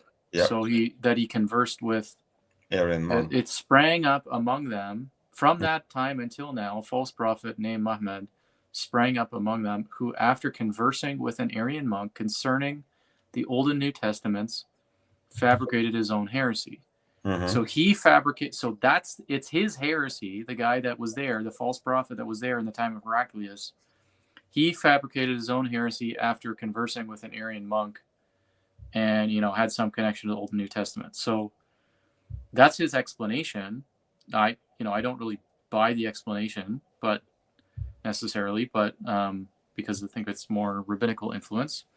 Yeah. But he's still providing an account, and that's what shaped the book and his heresy that he then passed on, that continued from that day until his time. And I want to show you, eyewitness all that time. Yeah, so. I want to show you something before we move on. I think I should have mentioned that before, but let me show in the screen. This information based on Robert Spencer book. Then he explained in details inscription of the Dome of the Rock, and you notice how many surahs are mentioned there. He wrote it himself. 7 surahs. But You see, the problem is, you see in the red, in the brackets, red colored, it's chronologically placed surah, like it's supposed to be. Like in Islam, we know it's chronology. Chronological surahs are different numbers. And notice Surah 64 in standard position is actually chronologically Surah 102. Yeah. So we have only 12 surahs before the end of the completion of the Quran. Right. And it was 692 AD, not 735 even AD. Yeah. So the Dome of the Rock said there is at least 102 surahs existed at that time. John of Damascus, when he mentioned Surah 4, is actually 112 surah. So Surah 5, I'm sorry. Surah 5 is 112th surah in chronological order. It means in the time of John Damascus, it was 112 surahs minimum already present. So how can we say it's only 4 surahs and actually 3 surahs and nothing else? Well, we have to take standard Islamic narrative seriously, and it explains everything. Now, as I think about it, so we're not going to use double standards. Now, Muhammad died, 632? Yeah. So that's pretty much equivalent. Like it's nice because if you think about Jesus died in 30, and some I think debate whether it's 33. So let's say it's 30. So it's virtually almost exactly the same position within that century, right? So imagine if you had quotations from 7 different books in the New Testament that dated to the year 92, right? Like physical manuscripts with quotations from 7 different books of the New Testament. That would be an amazing gold mine to have, right? Yeah. But because I don't know, the earliest is a scrap from John 18 or something, right? And that's right. Debated, and that's later than that time. Well, about 150 something. 100.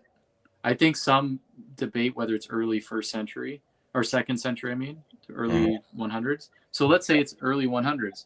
That's still later in terms of comparatively than the Dome of the Rock inscriptions is compared to the lifetime of Muhammad. So I mean, it's great attestation. Now, of course, we're talking about, yes, the 7th century is much closer to today than the 1st century, but relative to the events, the claimed events in both storylines, it's closer. So, like, we're not here trying to invalidate Islam by questioning the reliability of the transmission of sources and stuff like that, or the historicity of it. Our point is actually the contents of what the Quran says. So that's where the real problems are, and we need to evaluate what it's actually presenting and what it's saying. And actually, I think Muslims respect that way more, because we're not. It's quite obvious that this was not just some fabrication. I mean, we're talking about like such a conspiracy theory on a level that's it's almost on a level of the conspiracy theory that they would have to actually invent for the corruption of the Bible as well. The Torah, corruption of the Torah. Even specifically the Torah, right? Yeah. But even any of it, okay? The point is, it's a crazy conspiracy that they would have to come up with, and they haven't thought about it. But they've just heard it from a certain perspective, and most Muslims think that the Quran also teaches it, which it doesn't. Exactly. And so they don't know what's in the Bible, so they've just. It's very easy when you're looking at it from an abstract point of view, and you think, oh yeah, just wholesale, it was corrupted in some ways I don't really know, and other very intelligent people believe that, I guess, my scholars, so then I'm going to go with that. But when you actually examine it in the details, in the specifics, that's where the real problems lie. And we're saying it's the same thing when we're evaluating this theory that the Muhammad mythicists are presenting, where you could say their theory of Quranic corruption, okay, that there was an original Quran, that we don't have that original Quran, right? Because that's essentially what they're saying. It's pretty much exactly equivalent, and its unreasonableness we're saying just take it for granted unless you can see actual clear evidence to the contrary, which we haven't heard any yet. So that's fine. I'll hear out the evidence if people are going to present it, but it's got to be actually good. But you cannot use John of Damascus. That's why I put this chart. You cannot use John of Damascus. He is evidence for the standard narrative. All evidence against Robert Spencer, for sure, because he was clearly 10 years old when Abdul Malik became a ruler.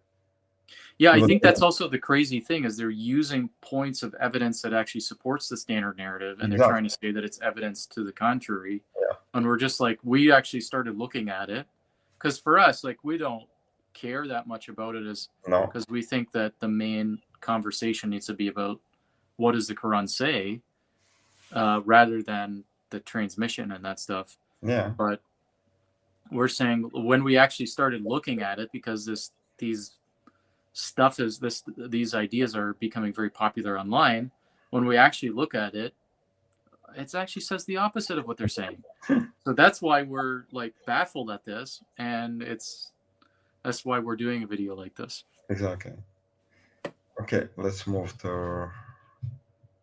Okay, so let's continue. And they were prodigious of memory. So they did it all, they took it all down exactly, they memorized it exactly, and they put it out exactly. So when you say we've got Ibn Ishaq from the 8th century, they're really earlier guys that he's reflecting. Okay, we can't know that because we don't have the earlier guys. But what I do in the book is compare Ibn Ishaq, Ibn Hisham to al-Waqidi at great length. And many times through the book, I compare Waqidi's version of a story or Ibn Sa'd's version of a story with Ibn Hisham's version of the same story. Right. Or Bukhari's version of the same story, or whoever's, and show every time, pretty much, that the later the story gets, the more elaborate it is, and the more full of legendary elements, and the more of a superhero miracle worker Muhammad becomes.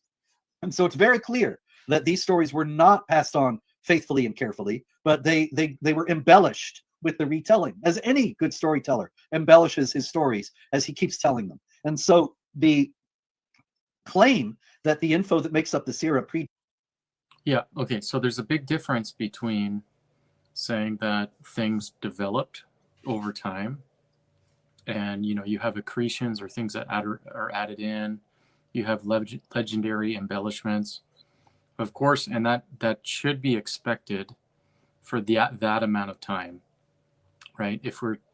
But that doesn't mean there are not true things in there, even in the later sources. Fine, okay, but we've got earlier things, and that's the thing that we're taking issue with, right? Yeah.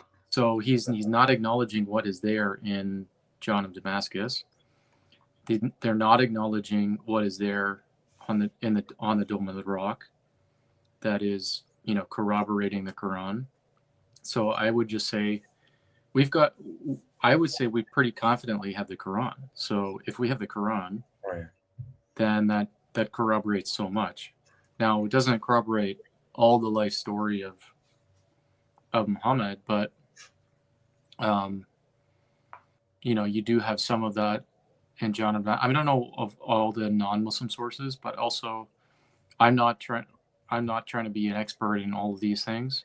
But I'm waiting to hear a good argument that refutes it, rather than just appealing to silence and then taking the texts that are there that actually support the narrative and trying to twist that into going against it. So yeah. All right, let's. I think it will more comes later on. Yeah. Dates Ibn Hisham. It can't stand in the slightest degree, because when we do see what happens as a story is transmitted by one guy and then transmitted 50 years later by somebody else, is that it becomes a taller tale in every way. And so there's no reason, in other words, to assume that anything different happened with the earlier material as it passed on to Ibn Ishaq and Ibn Hisham. It's interesting, Robert, because Ibn Hisham openly admits that he had to remove many embarrassing details about Muhammad. I mean, he openly admits that there are embarrassing details that he had to edit out from Ibn Ishaq.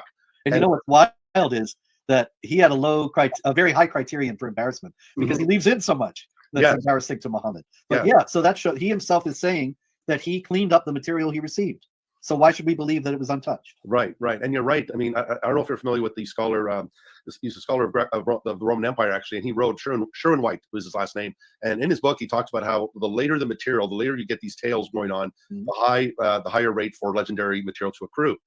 And so you're absolutely right. I mean, in the Quran, Muhammad does no miracles, and then in the Hadith, he's feeding people with a little bit of food, and there's water comes out of his fingers, and he begins to do these fantastic miracles. But clearly, you've got that embellishing, that legendary material beginning to accrue. Yeah. And so, interesting to note, if you don't mind, another one, Luke says, anytime you bring up Ibn Ishaq, Muslims just say he was untrustworthy. Yes. Rather funny considering it's the first biography. Yeah, I wanted to note that when I wrote my first biography of Muhammad, the one I mentioned before in 2006, The Truth About Muhammad, I got that a lot. People would, Islamic apologists would say, oh, we used Ibn Ishaq, nobody believes him. And yet, Karen Armstrong and Tariq Ramadan and Omid Safi, and everybody else who was writing hagiographical biographies of Muhammad, they used Ibn Ishaq. It's only he's only untrustworthy if you take the material from him that makes Muhammad look bad, of which there's plenty. But also it's important to note that Ibn Ishaq was criticized by his contemporaries for being untrustworthy, but they made a very key distinction. They said he's untrustworthy in matters of law. If you want to go to him for what Islamic law is, he's no good. But for matters of biography, for matters of finding out what Muhammad said and did, he's aces. Right. And it's interesting, the hypocrisy, whenever I deal with Muslims, Robert, that they don't trust the Gospels, which were written decades after the life and death and resurrection of Jesus. But they're willing to accept a biography that comes over a century and a half after Muhammad's death, or the Hadith that are 200 plus years later. They're willing to accept those as reliable, but not the Gospels written within decades at the time of the eyewitnesses. So the double standard they're striking. Yep. But they have no choice. It's all they've got. They can't say, well, we'll reject Ibn Ishaq and we'll use this great biography by Ibn Wawa from 653. There is no such thing. No. They don't have anything to go by. And so they're in a really very difficult position. What they should do if they were going to follow through with integrity would be to admit this and leave Islam. Right. But of course, many people are, even when confronted with the evidence, not willing to do that. Right. Okay, we should definitely discuss that. Yeah, that's a lot of stuff. You started off. I go over the back. He said the amount of evidence against for non-existence of Muhammad is overwhelming, and Muslims should start living Islam because of Muhammad never exists, and evidence against him, right? So, as we already pointing out so many times that, well, the earliest source, which is John of Damascus, is actually pointing to the Muhammad as a real person who existed, who has Sirah. I mean, it's a story about him was circulating. Quran was circulating. Dome of the Rock has inscription of seven surahs of the Quran, which Robert Spencer himself indicates, and find them and give us opportunity to eventually look at. And he has a thorough research on that, and yet he's saying like there's no evidence for existence of Muhammad simply because manuscripts were like found late. Oh, if we're gonna again, they're the ones comparing it. Like Tony was the one who brought up the comparison for the New Testament.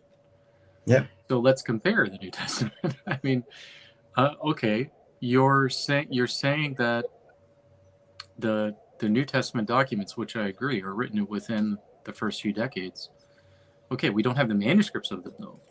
Mm-hmm. So yeah, the original composition. Okay, well that's our claim. That's great.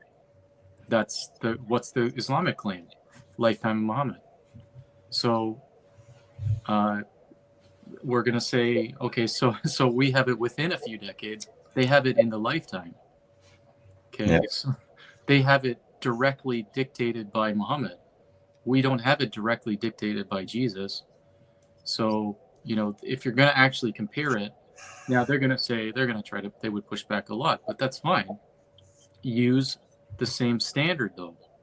So just composition date is different than manuscript date. Those are just two radically different things, and you can't assume that you don't have it in the one case because we have, you don't have the Quran because we have manuscripts of the Quran in the 700s. Okay. I would love to have more manuscripts in the 2nd century for the New Testament. Or the first century. The 1st century would be great. Yeah. I'm just saying, like, if we take the standard, I mean, again, I still learning about it, but for the Quran manuscripts, my understanding is, yes, of course, they claim that the San palimpsest goes very early, even in the time of Muhammad, potentially. But there's debate over the dating of that and the top copy and the various other earliest manuscripts. So when I look at this kind of skeptical mythicist guys that are dating it, like Shoemaker and others, I think they put it in around the mid 700s to late 700s or later for some of them. So let's say that you only have manuscripts of the Quran that go back to the mid 700s. Okay, so that would be equivalent to, if we're going to use the same time gap for the New Testament writings, and the manuscripts we have. Okay, well, we have some fragments in the 2nd century, but we don't have like full copies or anything like that. So so same thing. I don't think we have full copies of the Quran in the list of those early manuscripts. Maybe one of them is more full. So even those are incomplete. Fine. But we're talking about pretty equivalent scenarios. In that case, we don't have a lot of copies of a lot of manuscripts of the Quran in the 2nd century Hijra, right? Yeah. The 2nd Islamic century. Yeah. So if we're going to do the 2nd, and that's actually what's really nice is we could pretty much put them pretty parallel with the time frame. The 2nd century of the Christian era. Okay, we don't have a lot either. We have more in the 3rd century, and every century after it, more of them, right? As you would expect. But we don't have any in the 1st century. So does that mean it didn't exist in the 1st century? No. So why should we conclude that the Quran didn't exist in the 1st century? Well, Dome of the Rock is the 1st century of Hijrah. Exactly. Actually, we have 1st century Exactly. Hijrah. Oh, yeah, exactly. For the Quran, the Islamic era. And that's why I was saying before, it would be amazing if we had, let's say 2 handfuls of verses scattered from 7 different books of the New Testament in the 1st century. Yeah, it would be nice to have a Church of the Rock somewhere with inscriptions.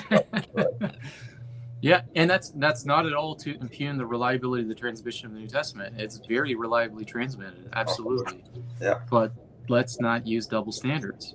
So, I don't see any reason, and I'm open to seeing it.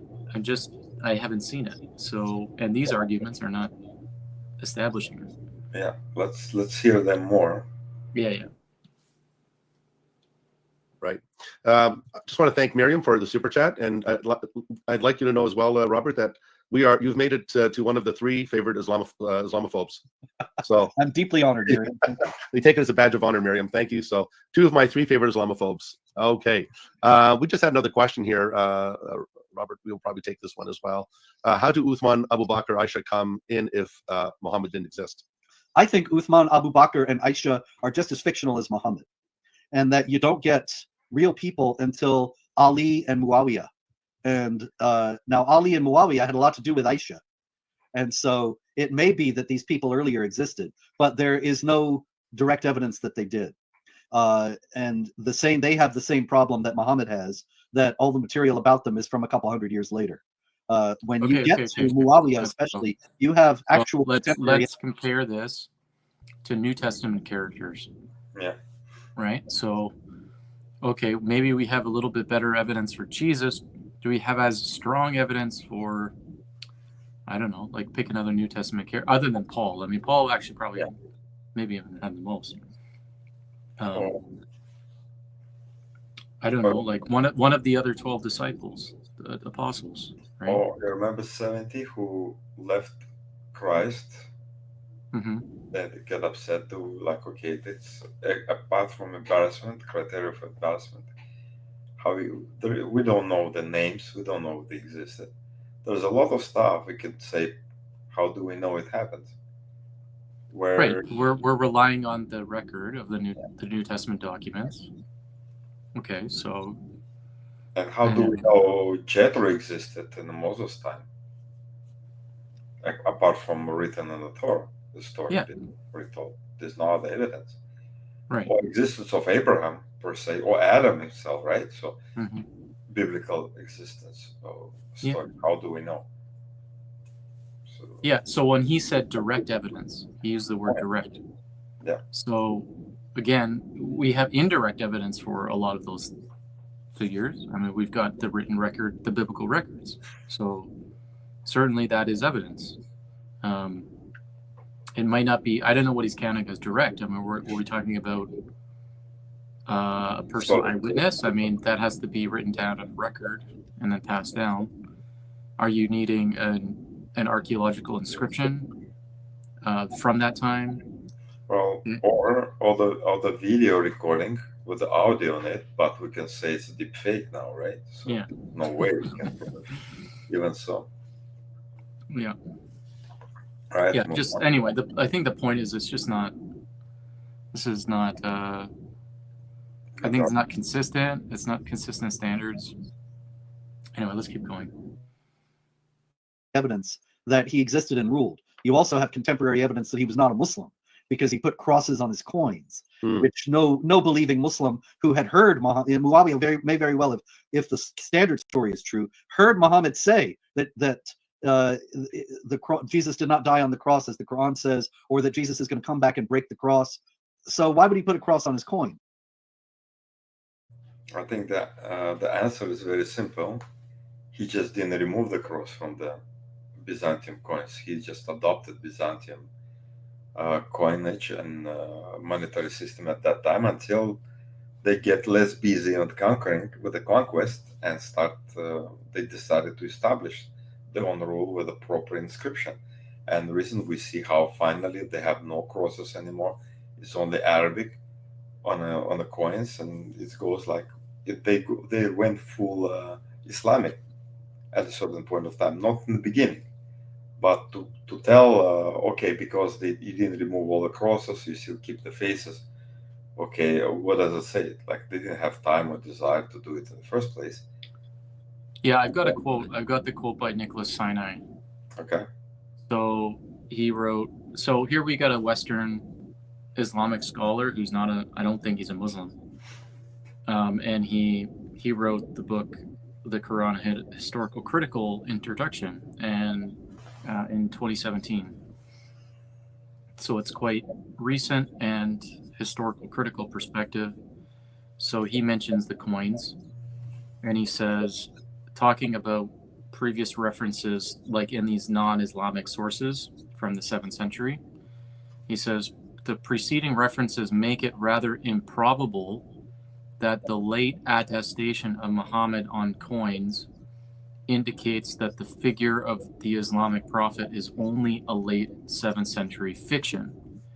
Rather, just as the new Arab Islamic ruling elite initially retained the existing administrative structures of the regions they had conquered, so they may at first have seen no reason to break with established Byzantine and Sasanian coin designs, despite the fact that the latter involved religious symbols, the Christian cross or the Zoroastrian fire altar, and expressions of political allegiance in the form of portraits of Roman and Sasanian rulers, that the Islamic conquerors may not themselves have endorsed. Only after a process of experimentation that lasted for several decades did the new Islamic polity discover coinage as a medium for its own religious and political self-representation and work out a distinctively Islamic coin design. So it's just as you were saying, right? They retain the existing administrative structures and just be reasonable. Like think about, is that not a reasonable expectation that as they are rapidly conquering vast territory, that they're not going to, change all the coinage and all the new regions that they're going to as they're going? No, they're going to retain the existing structures, and then over time, they can worry about coins. You know what I heard? When Hitler's Germany been defeated, the Russian, American, British, and French, they can be rule over the land, right? Mm-hmm. And it's several years. I don't know how many, but they used to have Deutschmarks still going around. So Mhm. Hitler's banknotes were still around until they finally decided to change it. Well, find the time and money, I think, to do that because it's not easy. Right. So Yeah, I that, mean, and especially you're funding a war. oh yeah, You're funding expansion. And it's going to take you time to gain from all of that. and plus you conquering places when this money is still in demand, Yeah. and they really recognize what it is, what the coin is, like dinars, what, right? So you use their own funds to fund your war, to Right. support your war. And as you're going, you're purchasing, like you bribe people, you buy from them whatever, or take it from them. I don't know, but they should have been like a commerce, right? So going back and forth, sells and buys stuff, and not only conquest, but also Yeah, economic. you expect it would take at least a few decades to start seeing changes. Yeah. All right, let's move on. Okay. The only possible explanation for that makes any sense is that the stories about Notice what he said. Jesus Only dying on the possible cross- explanation. You better raise a hand because Sorry. you might not be Yeah. heard Oh, clearly. yeah. So I like listen to the way he's phrasing it as the only possible explanation. Well, consider other explanations. That's what. Mhm, like ours right now. We're giving explanation. Why not to consider our explanation? breaking the cross at his second coming were invented after Muawiyah. And so he could put a cross on his coinage with no problem because it hadn't been stigmatized in Islam yet. Interesting. We have a question from Luke here. Robert, did Jay Smith help with the material for this book? Jay Smith and I agree on these issues, but no, I wrote this book on my own. I did make use of his he made a very useful list that I used in the Critical Qur'an of variants in the text, and I made copious use of that for the Critical Qur'an. But this book was just basically my exploration of the Sirah literature and a historical examination of it. I think Jay likes the book. I hope so, but he was not involved in getting it together. I wonder. Yeah, what I wanted to comment on is using. I mean, I appreciate that he wrote his own book, which is great. Obviously, he does a lot of work. They're very long. Some of his books are quite long and extensive. So, it's not meant to disrespect his, his work effort. But the point is when we have to use proper standards and stuff and not use double standards. That's my concern. But what I wanted to comment on is Jay's examples of textual variants that he's talking about, right? So I've seen a number of Jay's presentations, including ones where he lays out a lot of examples of Quranic textual variants. Okay, well, the ones that I've seen that he's used, which I'm sure are the best examples he has, because if you're going to use examples, they're going to be, not the smallest ones, especially because his motivation is to show that there's been that's radically different. They're very little differences. Like they're very minor. So that's what you would expect if the original Quran was, like basically what we have now. So that's what I would expect. Just like we do for any biblical manuscripts or any other manuscripts of ancient writings, you have variants. So in those variants, when we're talking about, not very significant things, like that makes sense. It fits. So I've never been impressed with any of the any examples I've seen by anybody. They have been very minor. So maybe there's ones I haven't seen, but so far I'm pretty convinced from seeing those variants that the Quran was very reliably transmitted. Yep. If any Muslim imam or scholar would be willing to debate you on this, Robert, on the information in your book, this would be a very interesting debate. But I'd be happy to do that. Yeah. I tell you something. Tony, years ago, I wrote Did Muhammad Exist in, 2011, 2010, 2011, I think. Yep. And then revised and expanded it a few years ago.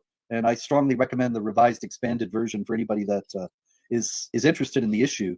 I think that it's a much stronger presentation than the first one. But in any case, when the first book came out, I did a debate. It was kind of a David Wood, of course, David's a brilliant guy. Yeah. And so he argued both sides. He argued, he and I debated on the issue with him taking the side that he also took in a debate with Jay later, that Muhammad did exist. And David's basic argument is the criterion of embarrassment, that these stories are so outlandish and make Muhammad look so bad that nobody would have invented them. Right. And there's an explanation for that we can get into, but in any case, David then turned around and he and I debated Anjem Chowdhury and Omar Bakri. And that was a lot of fun, but it was totally ludicrous because their argument was first to last, of course Muhammad existed. He's in the Quran. Yeah. As if we all agreed that the Quran was an unimpeachable source. Right. So I'd be happy to debate anybody on this, but they ain't rushing to talk about this. This is a big problem for Islamic apologists. They don't have any real good response to it. Usually when I've seen responses to it, they just caricature my position and or make a lazy argument like saying, of course Muhammad exists, look at the Doctrina Jacobi, while ignoring my case that the Doctrina Jacobi doesn't actually refer to Muhammad the Prophet or establish that he existed. So it's on that level. Well, so far from what we've seen, not saying that this is his whole case, obviously, he would have more in his writing, but the points he was making, you would think he would make a strong point if he's going to try to show that the Doctrina Jacobi was referring to somebody else. Well, we've seen it doesn't, based on what he said. So I think that's another thing. So, okay, well, what is that? Is that the one dated within a couple of years? Like 36, 34? Yes, something. Yeah, so that's cool. So you have an extremely close source supporting it. I mean, he hasn't made much of a case from what I've heard. And so no wonder the Muslims that he's debating with are not taking it seriously. And who is he trying to persuade? Like that, I think that's the issue is if he's really trying to persuade them, you got to lay out really good arguments, and consider where they're coming from to actually get through to them. And I think they're not doing that because this kind of stuff doesn't get through to Muslims. Oh yeah, for sure it's not. Okay, let's move on. Right. Just Truth Defenders has another question. I do not recall Spencer referencing Uri Rubin. Any thoughts on his works like Eye of the Beholder? I'm not familiar. I'm sorry. I don't know the work of Uri Rubin. I'll have to look for it. Okay. Well, we're talking about your book today, Robert.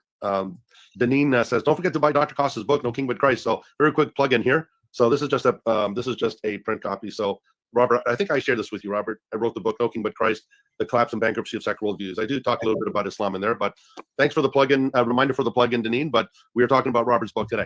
But thank you so much.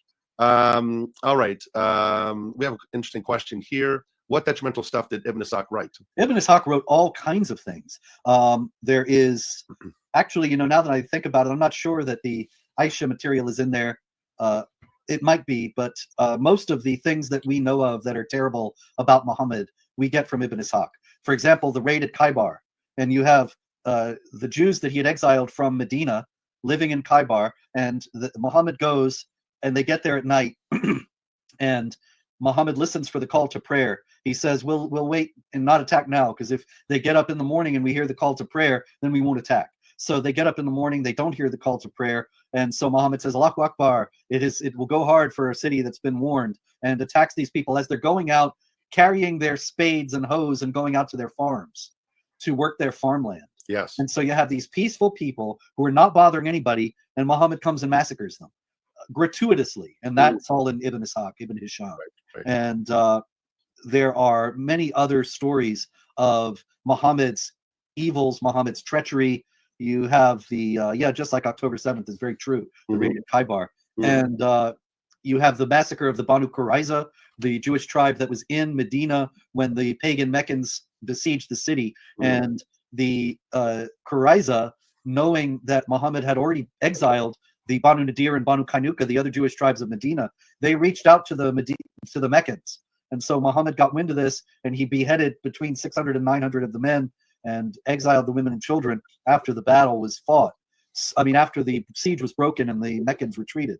All this kind of thing is making it very clear that Muhammad was an amoral cutthroat and a very evil person in many ways. And they're all right there in Ibn Hisham.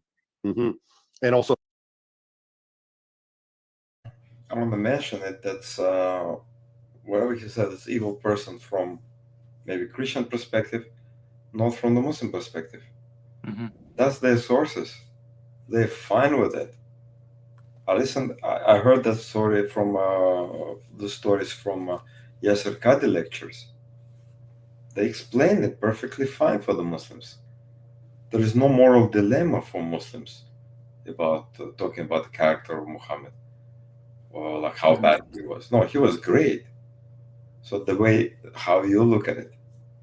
Yeah. So I don't think it's that argument could fly. I'm not sure. Yeah, I mean, again, it's who are you trying to persuade, right? So if they already think that that's fine, so what's the right? point? Like there's even recently been, and I think some of these guys have made note of it, like it's a big deal that Yasser Qadi has, I think he said maybe in the last 3 to 6 months, he was talking about like we shouldn't pretend like the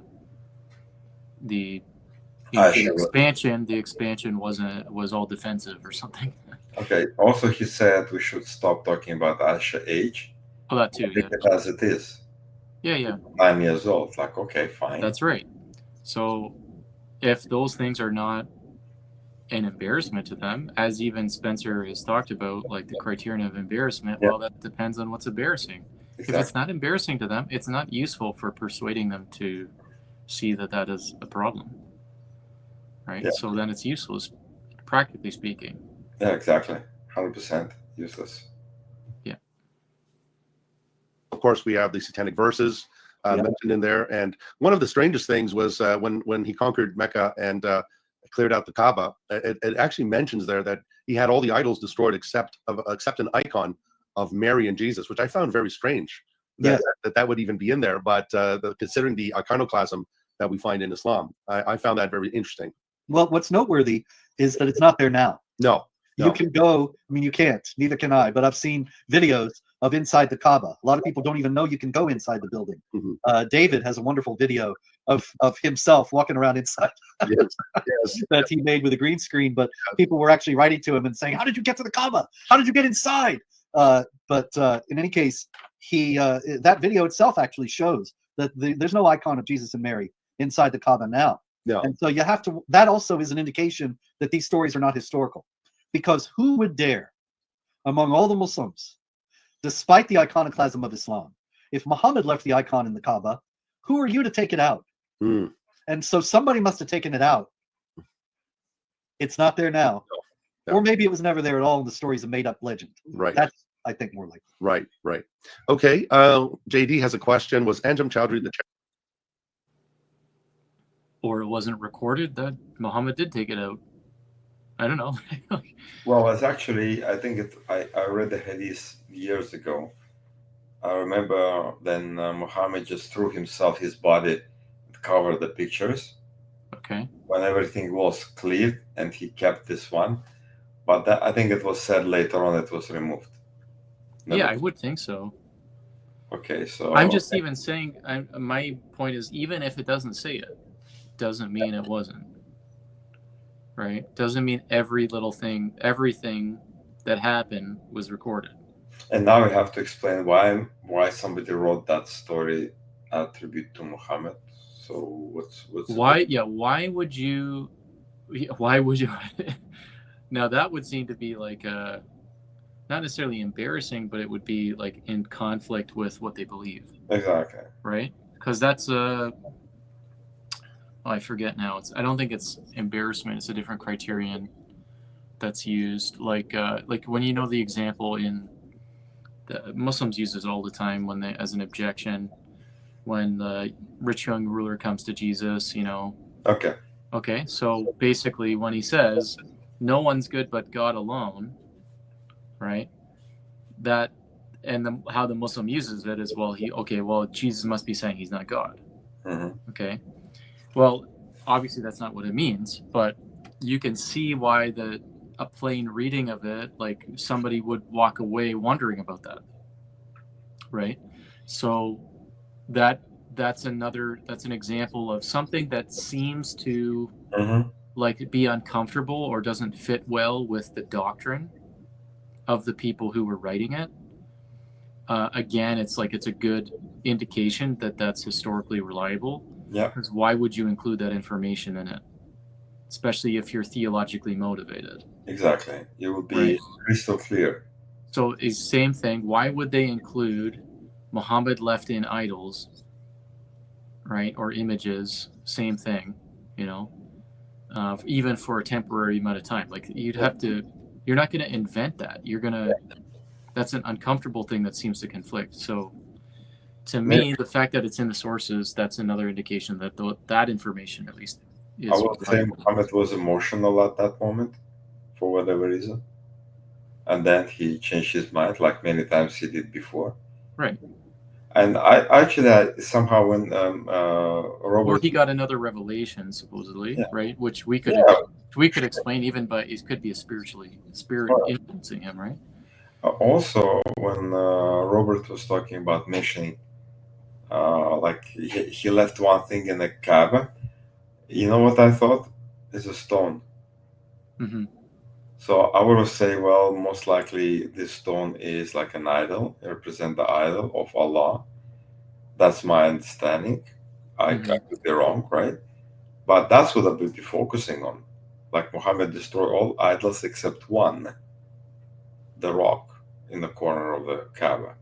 Right. And that's embarrassment. Well, from our perspective, when we look at it as a pagan shrine and full of pagan gods, idols, then Muhammad left one idol intact. Somehow that will be my point of talking to Muslims. Yeah. Not about like pictures of Christ and Mary being protected and then removed. Yeah, it's kind of not even secondary, like issue which couldn't be in line. You can see it. I think the point is that why is he not he's throwing these points out, but is he considering that seriously considering the alternate explanations, especially when he's made statements like, well, there's no other explanation, or there's no there are in fact the standard position. And it will be interesting for the Tony to actually challenge him here and there a little bit at least, right? Yeah, there's no challenge. Not at all. He is fully on board. Okay, let's move on. You to go debate a guy and he says these absurd things, which of course he has to say because Islam itself is absurd and is resting on absurd foundations. And so, for example, the last debate I did actually was 3 years ago now, and I was debating Javad Hashmi, who's a Harvard scholar. Yes, I saw that. Yes. Yeah, and it was absurd because he spent an awful lot of time equating Christianity with U.S. foreign policy, which is ridiculous on its face, because not only does the United States not have an established religion, but they are very careful to avoid any kind of an idea that they're carrying out Christian principles. And he made all these absurd claims like the UN replaces jihad, that now that there's the United Nations, the Muslim countries don't have to wage jihad because they can work out their differences with others at the UN. And I thought, is this guy serious? These things are the most ludicrous points I ever heard. And then after the debate, I think he actually knew how poorly he had done because he disappeared from social media for a year.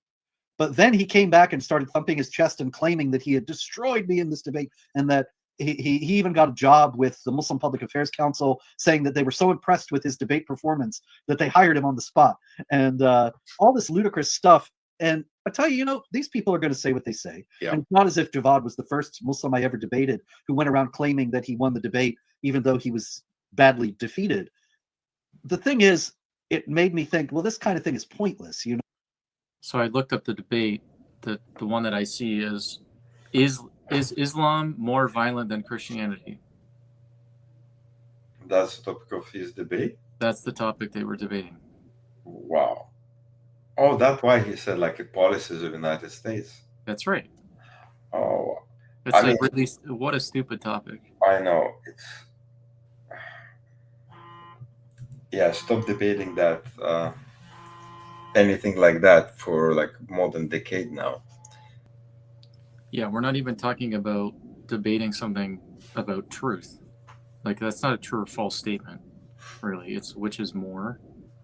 Okay, well, based on what standard? How are you gonna adjudicate that? And you're looking at it from two totally different perspectives, and you're like, it's such a bad topic. Yeah, it's absolutely irrelevant. To the point of course, why you have to spend your time even to go to debate and prepare for that debate, which definitely goes nowhere. Well, this is another example of the moral critique, right? So yeah, it's same thing. No wonder it goes nowhere. Because and it's also blind to the double standards. You're choosing the wrong topic all the time, right? So yeah, it's bad. Yeah, so no wonder he's first feels like the debates are futile. Oh, it's pointless. Because with these topics it is. And I'm not saying that our approach is necessarily for debates, it's more for conversation, but yeah, but nevertheless you bring up certainly would be better. Oh yeah. Subject matter. Oh yeah, absolutely. These guys they're just using these things as props so they can get a sound bite out of it that they can make look good, or they can make hang their wild claims on. And I lost interest in wanting to play along with this game. Right. And certainly the guys that are out there now, Daniel Hakikaju and these people, they're such liars. Yeah. It seems to me to be pointless altogether, because the thing about a liar is he could tell 12 lies and then you have time to respond, and you can untangle 6 of the lies, and then 6 of them go unanswered. And so then they go out and say Spencer could not answer when you said this and this, and this is a ridiculous charade. The point of a debate for the Muslim debater is to insult his opponent and humiliate him as much as possible, because Muhammad humiliated his opponents, and this is a very proud religion. It's very arrogant, and they think they're the best of people, as the Quran says, and the unbelievers are the worst of creatures, as the Quran says. So if they can reinforce that in head-to... We should talk about that one. Yeah. First of all, of course, if you choose the wrong topic, you're going to get a wrong result. That's for sure. So what do you expect? You attack integrity of Muhammad and his warmongering tactics. You will get it back. You will be they will throw at you crusaders. They will throw at you George W. Bush in Afghanistan and Iraq. How you can defend that? I mean, I don't understand. Of course, it's like I will never debate anything like that. It's pointless. Crazy. But he didn't see that pointless. He actually went to debate, and the result was bad. Now he said it's pointless, sure. But I think you would anticipate that, because I don't want to have a debate because I know exactly what Muslims will say. So why should I go with this pointless debate? Yeah, I was also thinking he's talking about the worst of creatures. Oh yeah. So in Surah 98, 6 and 7. Indeed, those who disbelieve from the people of the book and the polytheists will be in the fire of hell to stay there forever. They are the worst of beings. Indeed, those who believe and do good, they are the best of beings. So we're not even talking about a scale here. We're talking about you're in the one category or you're in the other. Yeah. What puts you in the worst category and sends you to hell? You're not a believer. Exactly. That kind of sounds familiar. Like, if you're not a believer in Christ, you're going to hell. And in fact, go to hell forever too. Okay? For the unbelievers. So, man, don't use double standards. This is the point. And he didn't really say it here, but it's so often said like these guys, I don't know if I've heard Spencer say it, but all these kind of guys that use these terrible arguments and distort the meaning of the Quran a lot, they say, you know, it's just the Christians and the Jews. They'll say the Christians and the Jews are described as the worst of the creatures. Yeah, Well, that's it also says the people of the book and the polytheists, because those who disbelieve from the people of the book and the polytheists, they are the worst. Well, okay, I don't know exactly, like literally what the Arabic means there when it says worst, but I mean, it's like the Psalms say that the wicked are worthless. If you like, just try to think of what the Bible said, and it's not to, like, I think when it says worst and best, it's not saying that they are, like in the Quran, I don't think it's saying that they are so much better that they deserve what, like, the rewards. Like Allah gives rewards based on mercy. He's not rewarding because you have really deserved it. Like on the one hand, you have, like, you sort of, like, there's it's appropriate that you get rewards, but it's not that God is obligated to give it to you. Yeah.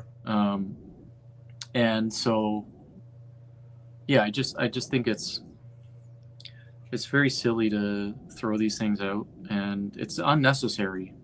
So this is why we disagree with the moral critique. There's a lot of misrepresentations and distortions, and the thing that's consistent for both of these approaches is to read all the texts very uncharitably and not think about what Muslims will say, and just trying to understand it. Like, we actually try to understand from their perspective and try not to strawman them and misrepresent them. Like, steelman it and then refute it. Yeah, exactly. Refuted. That's the proper way to do it. That's why we said what? The master is better than anything with it. Because it's small on my screen, you can't see it. So yeah, I see. It's because it's not like double standards. We still matter. Nobody said that we misrepresent the Quranic passage we're using. So it's win-win situation. Why not to use something is better than this critique, which even Christians could refute it if they want to. Yeah. Okay. For sure. Okay. Had discussion with somebody, then they'll do that. That's one of the points. But I don't go there to get yelled at and called names. So I think I don't want to play along. And then no matter what points you make, I'm sorry, I need to say on that. Lie about them. So on that statement, you don't go there to be yelled at and called names. Like, you know what you're walking into, and you know the approach you're taking. That is what you're going there for. Yeah, but maybe you don't. Maybe you would love to have a very nice and calm and respectful academic debate about how terrible and violent and evil Islam is. But you know better. So I don't know what you would expect other than that.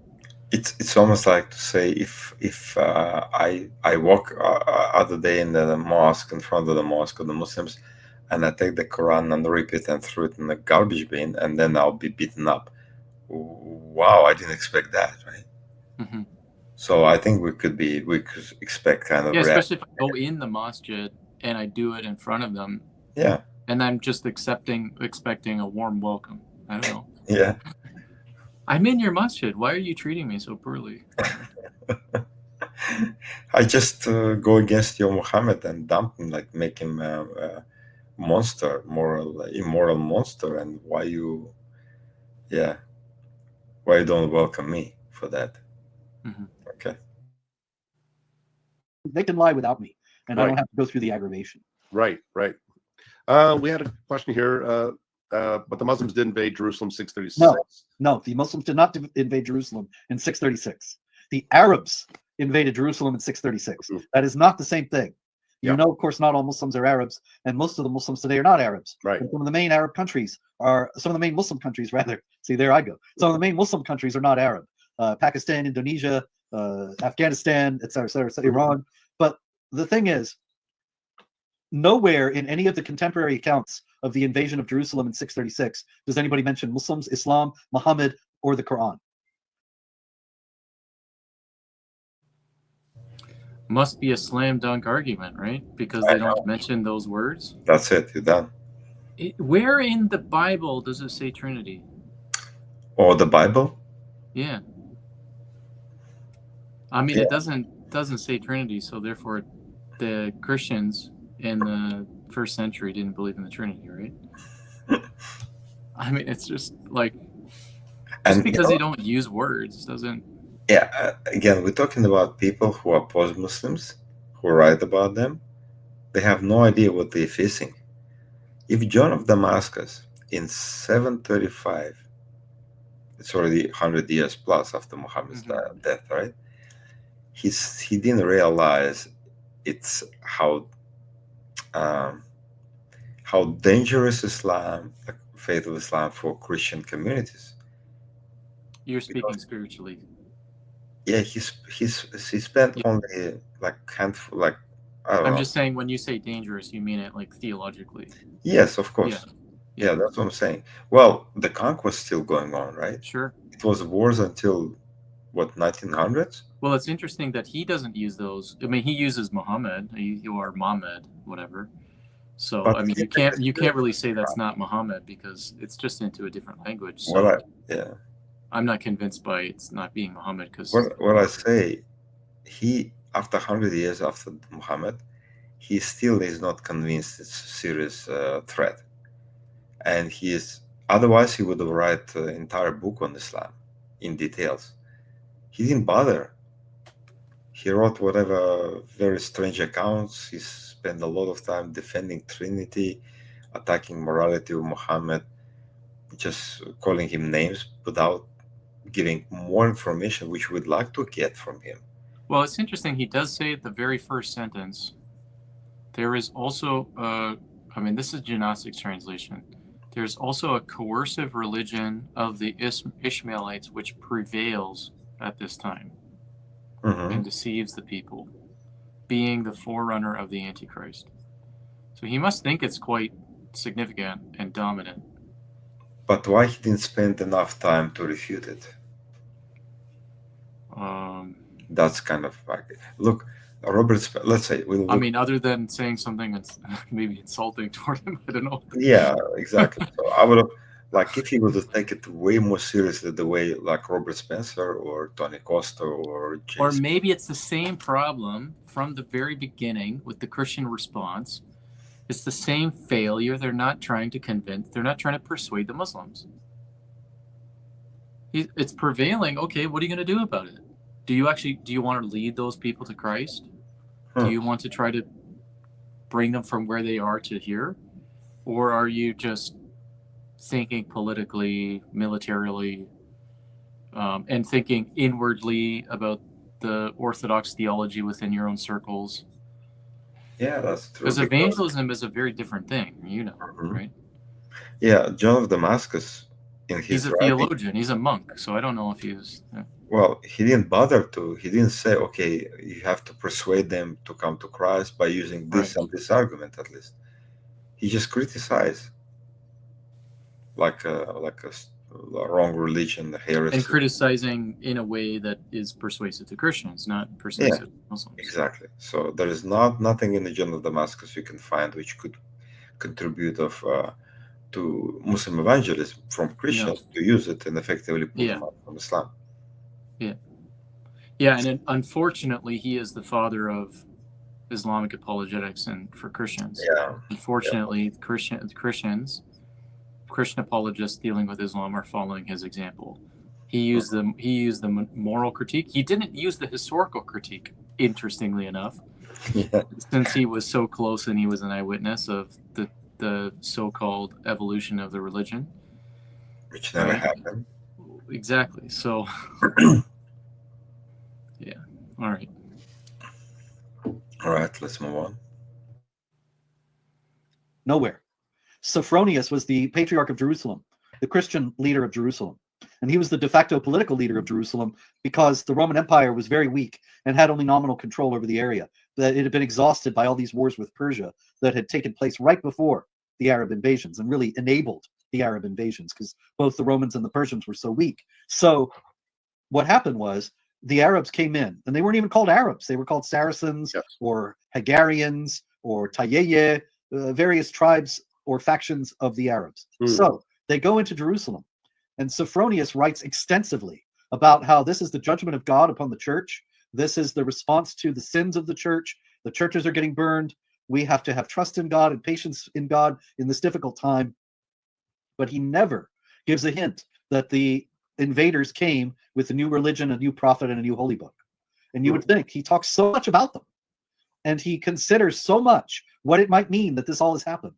And yet never does he even consider, in order to dismiss the possibility that the Muslims would say was the first one, that our God is true and yours is false, and our true God gave us victory over you as a result. Right. Which would be a primary thing for him to think about, because that's just the kind of thing he did think about.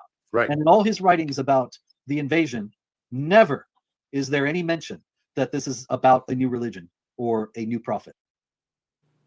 Okay, what I'm not getting is, okay, and I don't know enough about this, but I'm just kind of first hearing us claim. Why does he need to describe the religion? I mean, if he's saying it's a judgment from God that they are, who cares what they just he's saying that this is other Christians coming in and destroying their churches? No. Yeah, exactly. That's what I want to point out too. It's like the obvious is obviously they are a different people with a different religion. That's and they the have most basic thing. But other than that, I don't know what he says. So. And since they're burning churches, it means they have a religiously motivated. Yeah, they don't support the church. Yeah, so they have something else to replace the church with, right? Right. So that's the idea. So otherwise, nobody will burn the church as object of religious service. Yeah. And we know for sure that okay. Here's the deal, right? So they've never been called Muslims. And what Muslim in Arabic if translate to English? What's the name of the Muslim translation? Oh, it's someone who submits. Submit. So submitters. Can you imagine we can talk to, I'm going to see submitters today. Mm-hmm.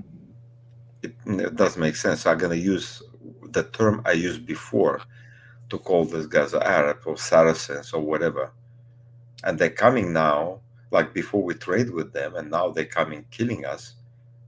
But I'm not going to give him actually, if I think of it from Quranic terms, it's the mu'minun, the believers.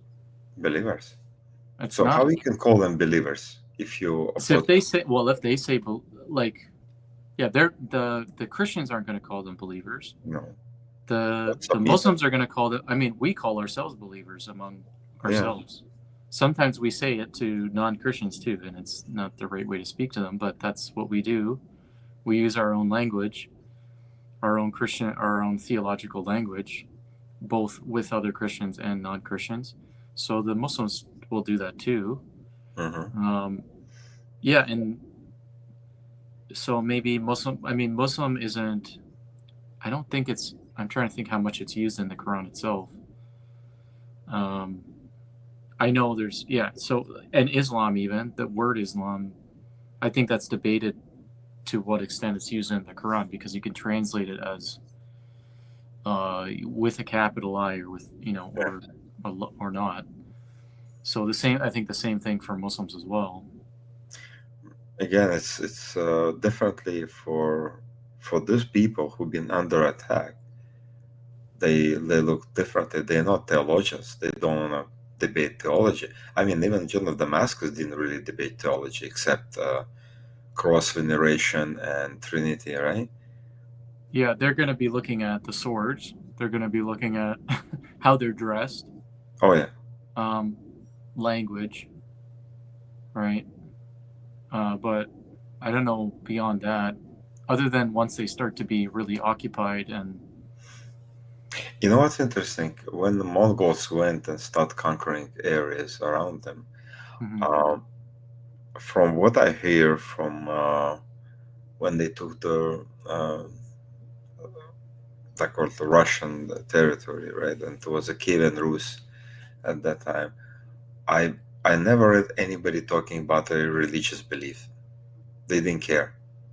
because it was physical threat, and people are dying in scores, and it was no time to sit and talk about what you believe. Like, what kind of God do you believe? Maybe we can find common ground, right? Let's sing Kumbaya. No, it was a conquest. Same thing happened with the Arabs before that.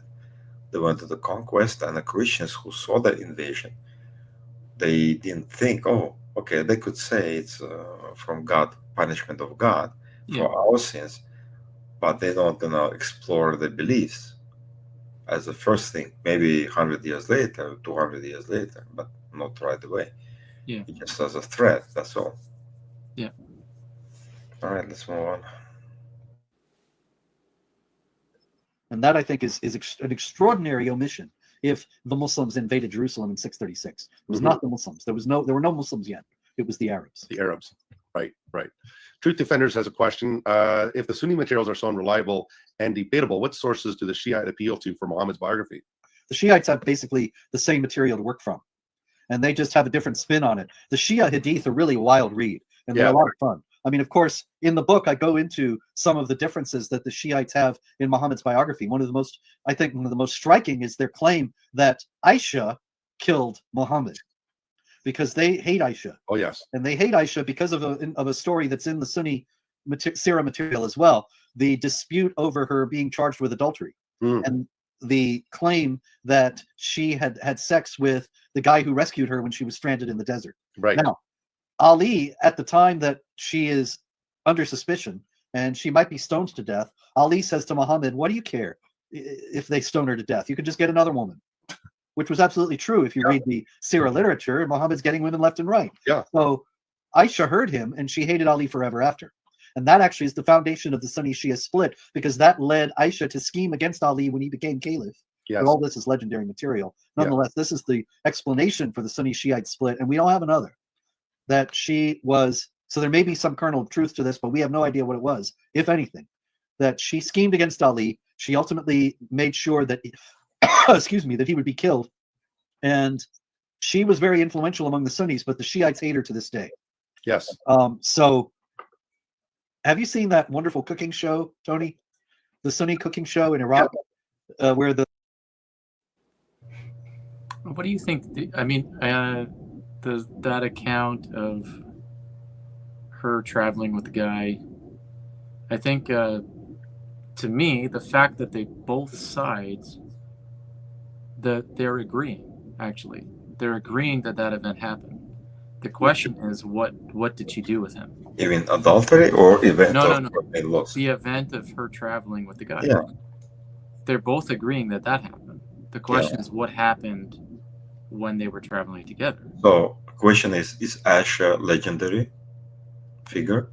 Yeah, so I'm saying, well, look, to me, that sounds like the kernel of truth. Nobody knows, no idea. Well, I think the idea is quite obvious. She traveled with the guy. Yeah. And they both focused. You have two divisions over that. Some accused her and some didn't.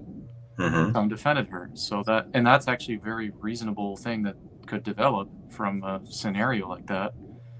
So why would all of this be invented? To cause division? To cause the division? Like, you don't invent stuff which cause division right away. Yeah. Well, and you know what he said, Robert, before? He said Aisha and others are like it just invented figure. And now we're talking about this invented figure.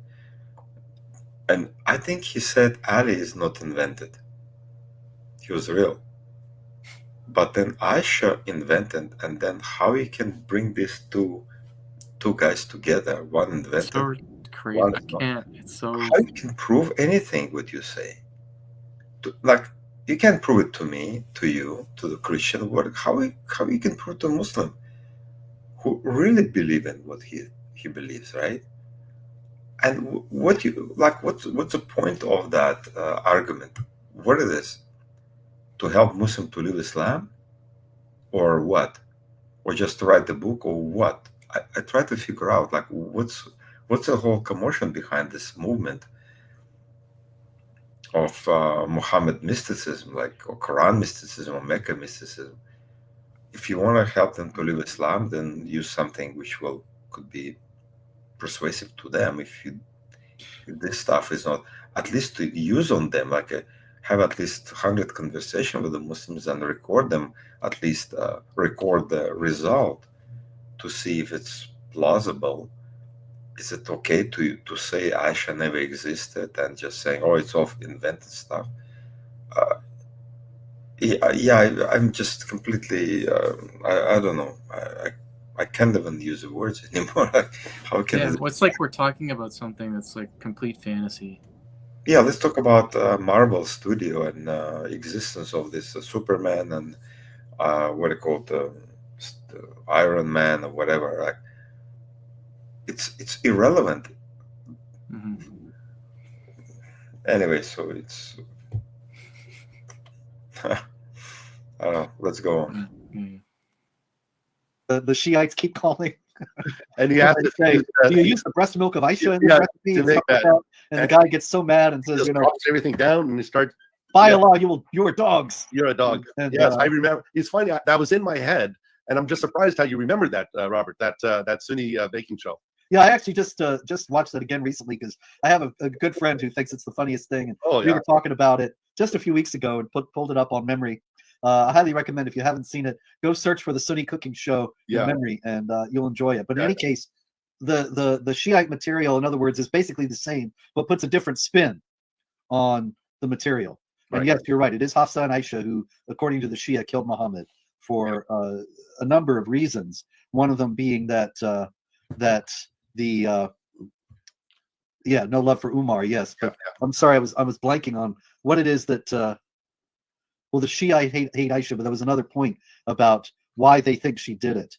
It's because of all that business in Surah 66 about Mary the Copt, who's not mentioned in Surah 66. It's once again one of these elliptical, very spare accounts that are filled in the Hadith and the Sirah literature. But the idea, the story in the Sirah is that Muhammad was spending more time and he had an order for which wife he was going to spend the night with every day of the week, and he skipped and went with Mary, and Hafsa and Aisha got mad. Yes. And so ultimately they were so mad at him for his, I guess you would call it infidelity, although it's a very strange kind of infidelity. Yeah. They poisoned him to death. That's the Shia. But anyway, same stories, different spin.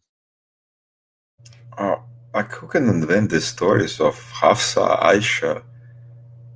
You have to be like, in nowadays, people from Hollywood making tons of money by writing this science fiction and then sell it as a good show and making millions or billions, I don't know what dollars, right? Not billions, definitely millions, over there to create all the stories. I mean, that's what I say, guys. If you're gonna listen to Yasser Qadhi lectures about Muhammad, they are hundreds and hundreds of characters by name with different storyline behind it, all connected somehow, very complicated. How you can just come and say, oh, it's all, dismiss it and say, oh, it never, that none of them existed. You have to have something solid in order to refute it, at least to have another Sirah, as you mentioned before, with a different narrative, with a different explanation. But you don't have anything else. So you said, well, it's all garbage because I said so. I feel it, but you didn't bring anything else to the Muslims to actually consider that it could be serious and more true. Yeah, it's like not this, not that, not that, not that, not that. It's just saying no to each thing or like twisting it, and you're not even doing it with like any like really thinking through how it could be explained. And I have this, we have the same problem. We have the same problem actually with the Muslims when we ask them, is the Torah corrupted? They say, oh, sure, it's corrupted. Oh, yeah. Can you please show me when and where? Mm-hmm. And we have to show them all the details. Like the same thing, Sirah has so many details, which could be showing before Robert Spencer and ask him, okay, explain me why this is written, why there's a fictional character, is this one is fictional, is that one is not. He have no idea.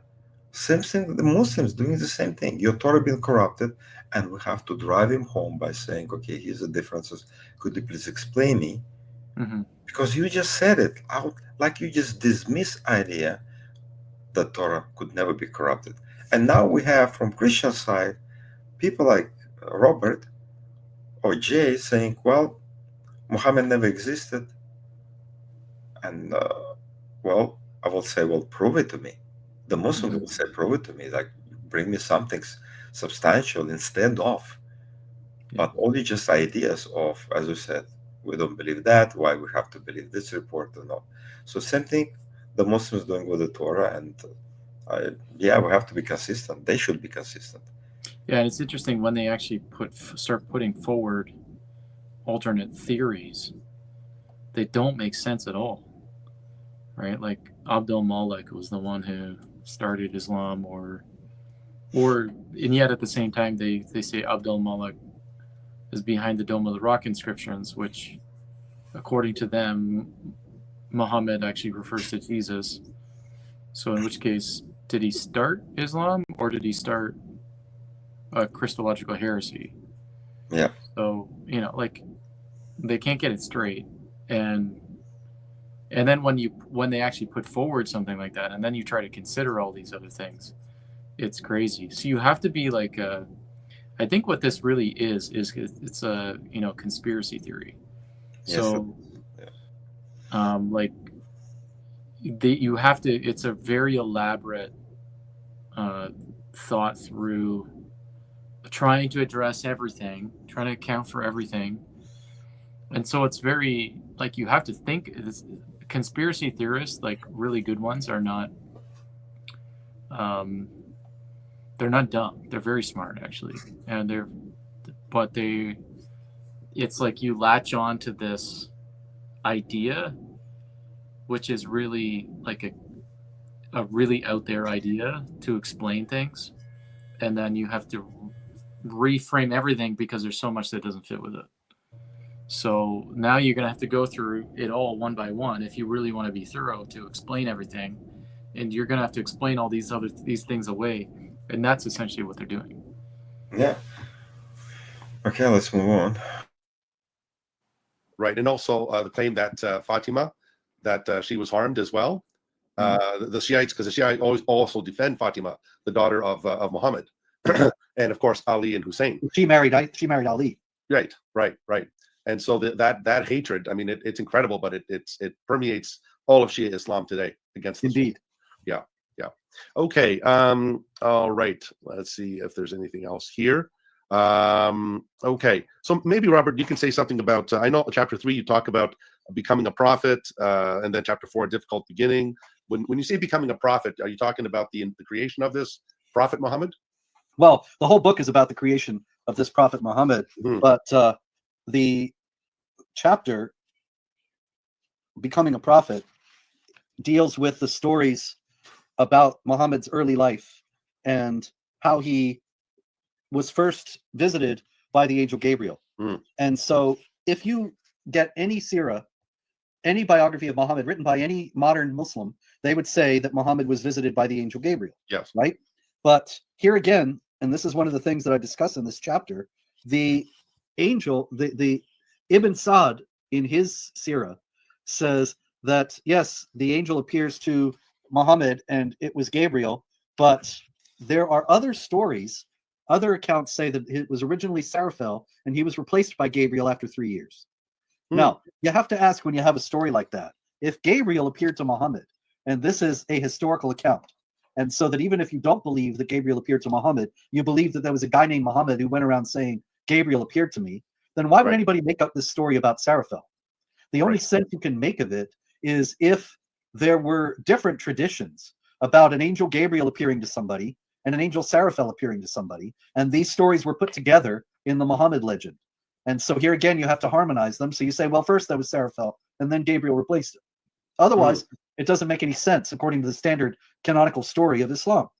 Right. So I think it's evidence yet again that this is not historical material we're dealing with. Right.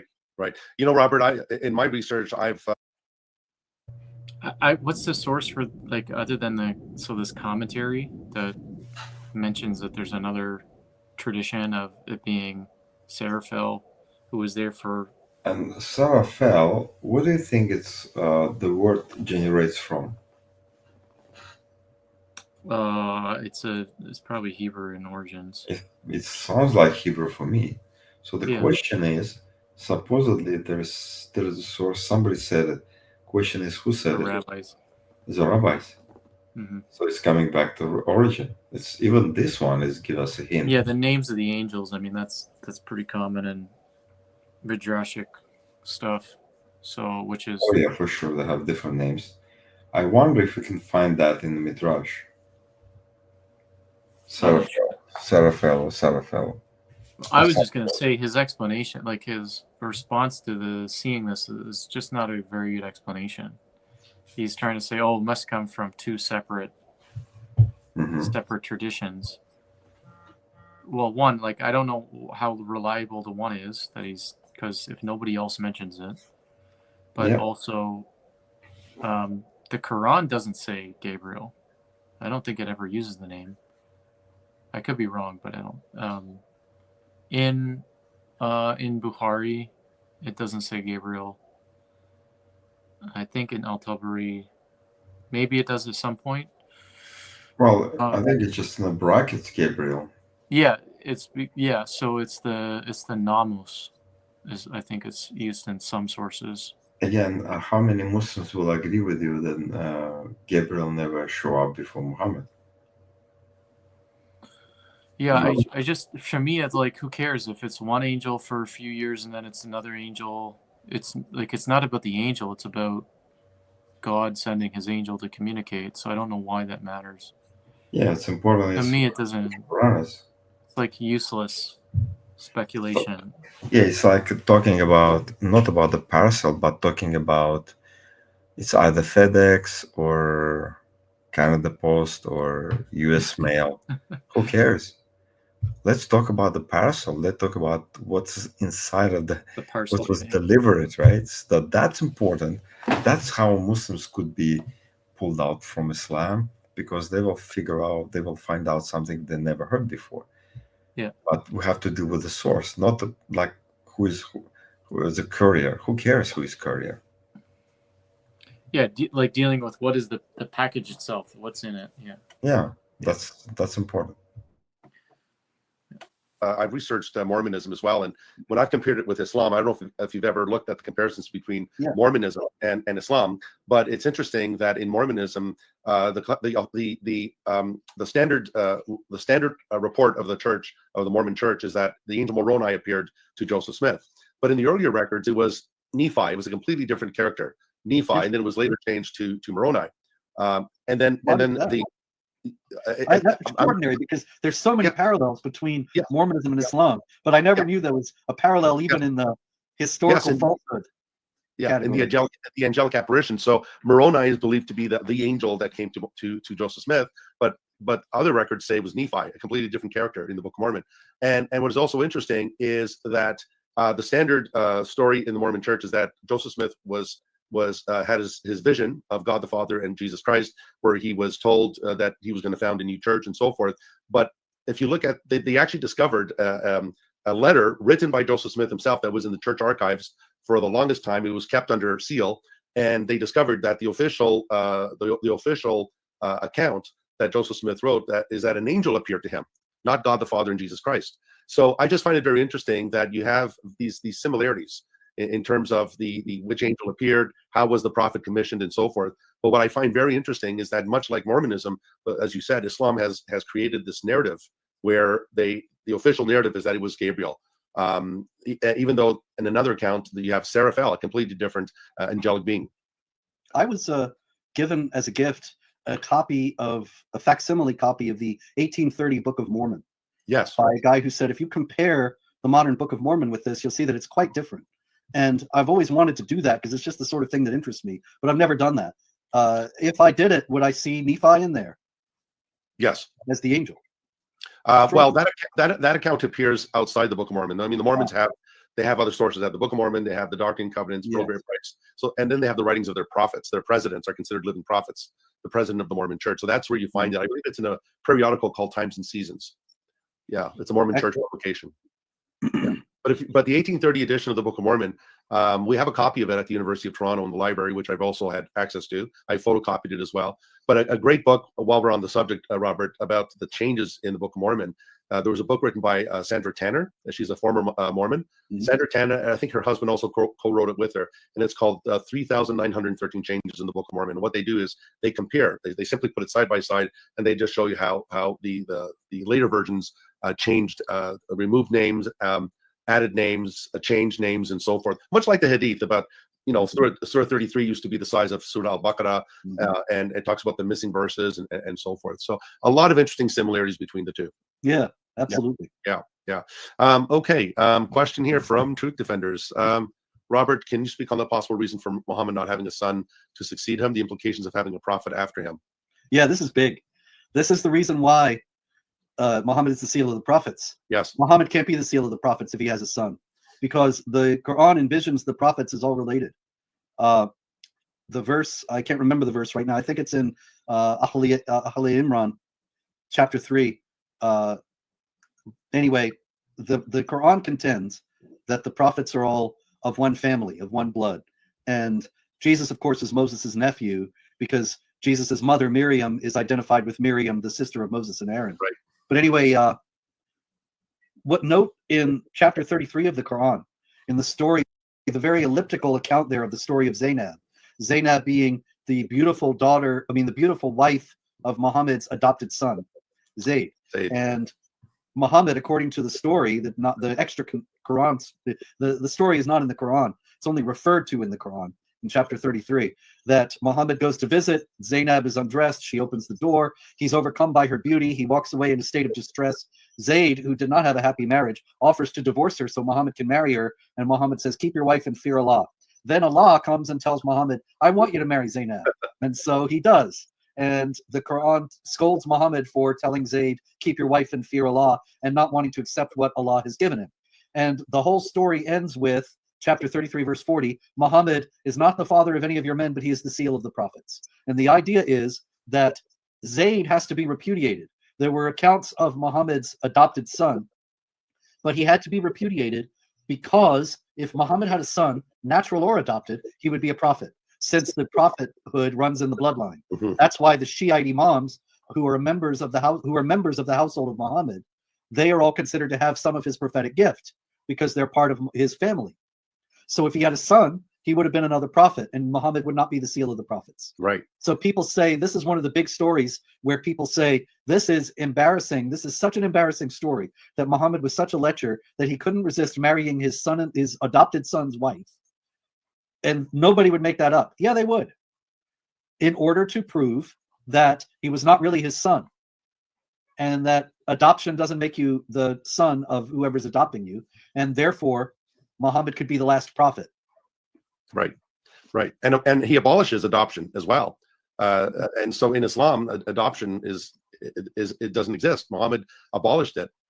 Whereas in Christianity, adoption, the Bible says God has adopted us in Christ to be his children. And so we have this powerful imagery in the New Testament where God adopts us in Christ. But in Islam, he abolishes adoption because, as Michael Powers wrote, I'm sure you've read the book, not the father of any of your men, I think it's called. Yeah, that's the source I used for this. Yes. And, he goes into great detail to show that if he did not repudiate his adopted son, then he would have become prophet by succession.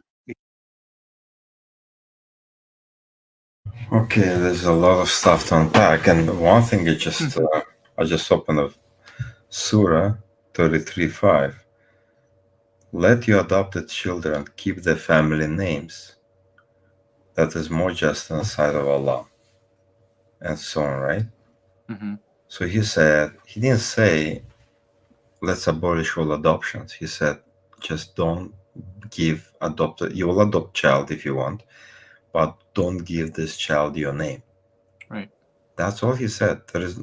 I don't know if it, because of that, Muslims stop adopting kids because of that, but there is no definitely clear like the rule from Allah, stop adopting. Yeah, I mean, and he's talking about like inheriting prophethood. Yeah. How would you inherit it if you're only adopted? Doesn't make sense. Yes. Even if you kept the name, Yeah, not a bloodline. it's not. The assumption is it should be bloodline. Yeah. Right. So that none of this makes sense. But how the Shia believe in it? Because it comes from Fatima, Hussein and Hassan, who've been killed. Well, And that's sure, how, she is different, but sorry, I'm not sure if I understand the question.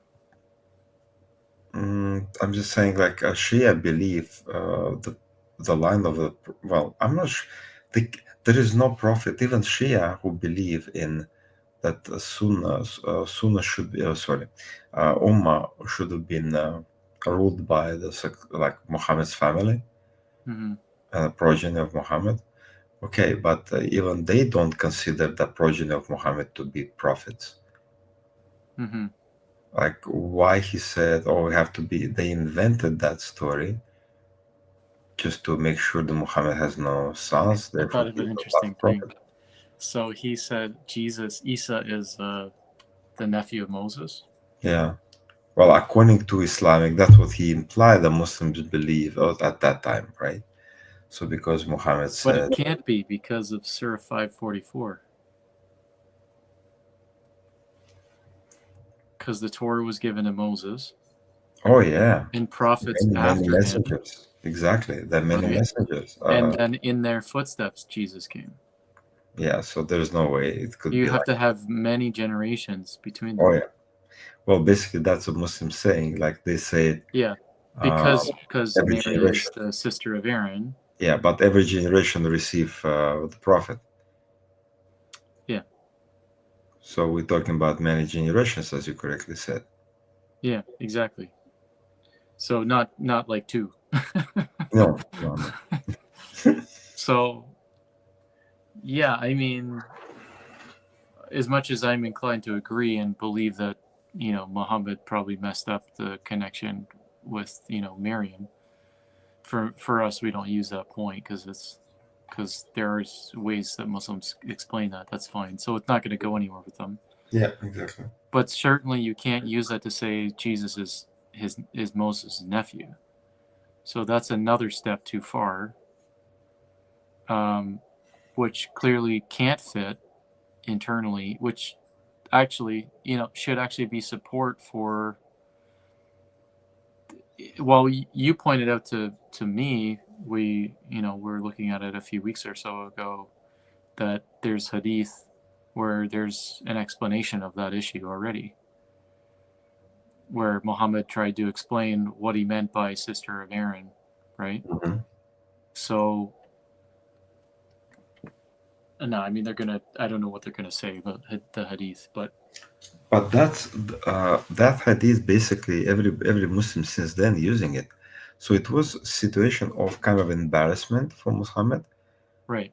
And he came out from that by giving explanation, right? And again, that's a sirah. That's not in the Quran. Quran just stated, "Oh, sister of Harun, how come you give birth to baby without being unmarried?" So I would have said immediately, instead of talking about this sister of Harun issue, I will say, like, Muslims, why you believe in the Quran talking about Mary being alone, pregnant in the East, wandering somewhere without food, without water, without job?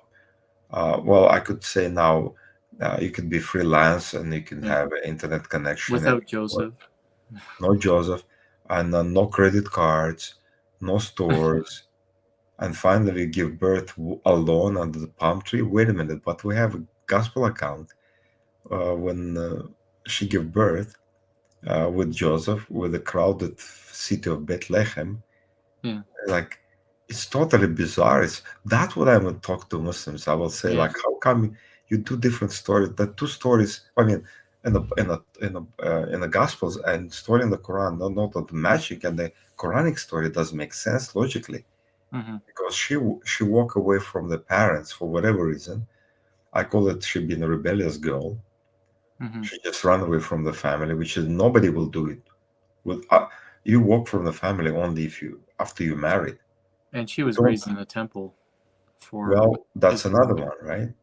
So but we talk now. We have a connection with so-called Gnostic Gospels, which is like fake Gospels. Now the Quran is borrowing from that Gospels. Then he tried to figure out, she walked away, she hid herself behind the curtain or screened herself from them. So she ran away from the family. She screened herself from them, and then angel appeared to her, and she departed further east and gave birth 9 months later, like alone, without any helper. Are you kidding me? So this is a story I would have immediately charged Muslim with if they're gonna dare to bring it up. Not about like sister of Harun.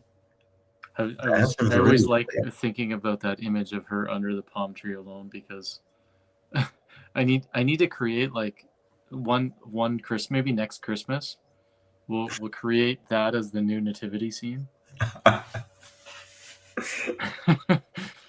And then it's funny put them side by side. That would be great. Yeah, it's really cool. And then she walks with a baby Jesus back to. She decides, okay, why she's going back home then now? There's no point, right? But anyway, okay. We're getting away from. Yeah, I know we're getting away, but I mean, I want to show listeners like what these guys are missing. Yeah. And they should be talking about it. So she's coming home, and people meet her and saying, "Oh, how come you're not married and you give birth? Oh, sister of Harun, you cannot do that." So it's bizarre, because in the Gospels she already married before she gave birth. So there is impossible for her to come to her house, to town, and being accused of fornication. She's a married woman. She gave birth. In which account were we talking about? Well, Gospels account. In the Gospel account, yeah. She's married. Yeah. She has a kid. The husband take care of her. Yeah. In the Quranic account, she's unmarried. She has a kid. She comes back. Everybody accuses her in adultery and fornication, which is impossible to have like you can't feed that narrative in the Gospel account. It's a completely different story. So that's what we should talk about with the Muslims. Say, listen, your Quran doesn't make sense even from that point of view. Forget about sister of Harun. Who cares? Yeah, and what's the motivation to change it? Because you still have the end result the same with a virgin birth. Exactly.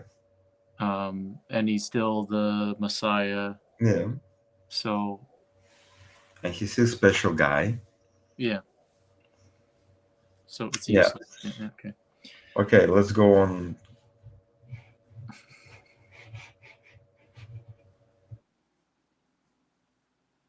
Exactly. Yeah. And so this is, you see, the criterion of embarrassment, it seems very compelling, but only when we look at the stories from our own modern day sensibilities. When you try to figure out what would be the reason why a 7th century or a 9th century person would view this story in a positive light, then these things begin to make sense. Right. Okay, James G had a question. Is there a primary reason why Ibn Hisham wrote a biography of a fictitious man, or was it culture around that time to make up stories about a person? Yeah, absolutely. There were all kinds of stories of great wonder workers and prophets who were not historical. But Ibn Hisham and Ibn Ishaq are not presenting this as fictional stories. They are presenting this as true historical accounts. Now, why were they doing that? Because by the time they were writing, Islam had been established, and Muhammad, which had been a title, had been applied to this individual who was identified as the prophet of this new religion. And so it became a cottage industry to create stories about Muhammad. And that happened we can be sure that actually did happen in generations before Ibn Ishaq wrote. But we don't have that material. The problem with the historicity of Muhammad is Ibn Ishaq may have thought that he was passing on reliable historical accounts, but he also didn't hesitate to embellish them. And Ibn Hisham may have almost certainly embellished them further. And Waqidi embellishes them even more. and so on and on. But they believed that there was a kernel of truth to these stories, and that they were presenting the real story of the prophet. Muhammad seems to have been invented as an individual by Abdul Malik in the late 7th century, but there's virtually no biographical material of him that survives from that time. So we can't know anything for sure about him. When we start to hear about him in detail, it's so late that we can't separate out what's legendary from what's factual. Well, he kept forgetting John of Damascus. He constantly forgetting him. And John said specifically he believed in Muhammad existed. Like way before, 200 years before Ibn Hisham. So I keep forgetting Christian sources. Yeah, and what does he say from the time of Hercules until now? Exactly. So it's so clear cut from John of Damascus. How are you still using him without proper reference and giving proper meaning to his words? But Ibn Hisham and Ibn Ishaq are not presenting this as fictional stories. They are presenting this as true historical accounts. Now, why were they doing that? Because by the time they were writing, Islam had been established, and Muhammad, which had been a title, had been applied to this. That's one. Muhammad is a title. He's been applied to somebody. And I think that's a major flaw in the entire Muhammad mysticism movement. Yeah, we need to probably investigate it a bit more. But what do you want to say about the Muhammad Well, thing? very simple, because when they say, it's in referring to the Hebrew Bible. Yeah, that's right. Yes, it's 13 times mentioned it. It's only one time it's talking about this guy who the girl is in love with. To call it Muhammad, it's kind of funny because we hear it from Muslims who are going to like a Song of Solomon, and they say, it's about Muhammad because it said Muhammadim, and we just basically make fun of him, of these people who said how you can bring it up. Every other reference of Muhammadim is basically precious thing. It's referring mostly to the things like golden stuff, right? And some places it refers to the children, the precious thing, but never to Messiah or anointed ones. It never. There is no anointment. There is no what do you call it? It's not like somebody used like Christ or Mashiach and Muhammad. It's not a messianic title. It's not a messianic title. That's what they're trying to say, is that it is, and it's not. And how they say this? It's what do you call it? It's title of what? Title of whom? I mean, it is possible it's a title, but it's not a messianic title. Yeah, but that's not a biblical term. I mean, it's not a biblical title. Yeah. So, but don't refer to the Bible. By the way, they use this Saint Ambrose, I think, who went. I mean, I heard other stuff. Other guys are actually telling that Song of Solomon is the allusion on relationship between Christ and the church. Well, it's kind of sexual, way too sexual for me to even consider that point. But they have this, very loose way to interpret things, the Bible, which I disagree with. And how come to me? And suddenly, that knowledge became prominent. Maybe so, but that's wrong anyway. It's not biblical. So it couldn't be title for Christ or any other prophet or whatever. So basically they say it's title for Christ. And then eventually it's being used to point to Christ, and then they changed to Muhammad. And he said Abdul Malik created Muhammad. In that case, John of Damascus could have witnessed that because he was there. He was 17 years old when the Dome of the Rock inscription was completely finished. And he never speak about any Abdul Malik. And I don't know if Spencer is saying the same thing, but what religion does he say Abdul Malik created? Did he create standard Islam, or does he create a Christological heresy using Muhammad as a title? because that's typically what we're hearing when it comes to Abdul Malik and the Dome of the Rock inscription. Yeah. These guys are saying it's not referring to Muhammad ibn Abdullah, it's referring to Jesus. So if it's a title referring to Jesus, Abdul Malik didn't create Islam then. Islam has to come even later than him. Yeah. And John of Damascus was there to witness the Dome of the Rock inscription, and he's saying it's the same religion from Heraclius until his time. So, and from to Muhammad, me, it seems like John of Damascus is a complete nail in the coffin for all of this. exactly. So that's why I was wondering when I heard that they referred to John of Damascus as their one of the main sources they can rely on to bring this idea, and he's actually destroying this idea right from the beginning. So yeah, that's kind of weird, and definitely he referred to the Muhammad by the name, not by the title. Yeah. Yeah. Anyway, so let me find that clip when we stop it. Reliable testimony for Jesus than we have for Muhammad, which is strange because Muhammad's living in this period where you would think there'd be a lot more eyewitness testimony. You would think that there would be more resources, more material written about him, and yet what we know about Jesus from the New Testament, or even from the extra biblical sources like Tacitus and Suetonius and Josephus, the Talmud, to say that we have more information on Jesus, more reliable information on Jesus from the 1st century than Muhammad, so who allegedly lived and ministered in the 7th century, I find it staggering that for Professor Shoemaker to make that open admission. Yes, but it's absolutely true, because we have material about Jesus, as you noted, that's quite early, especially compared to Muhammad. You can take the period from the 30s.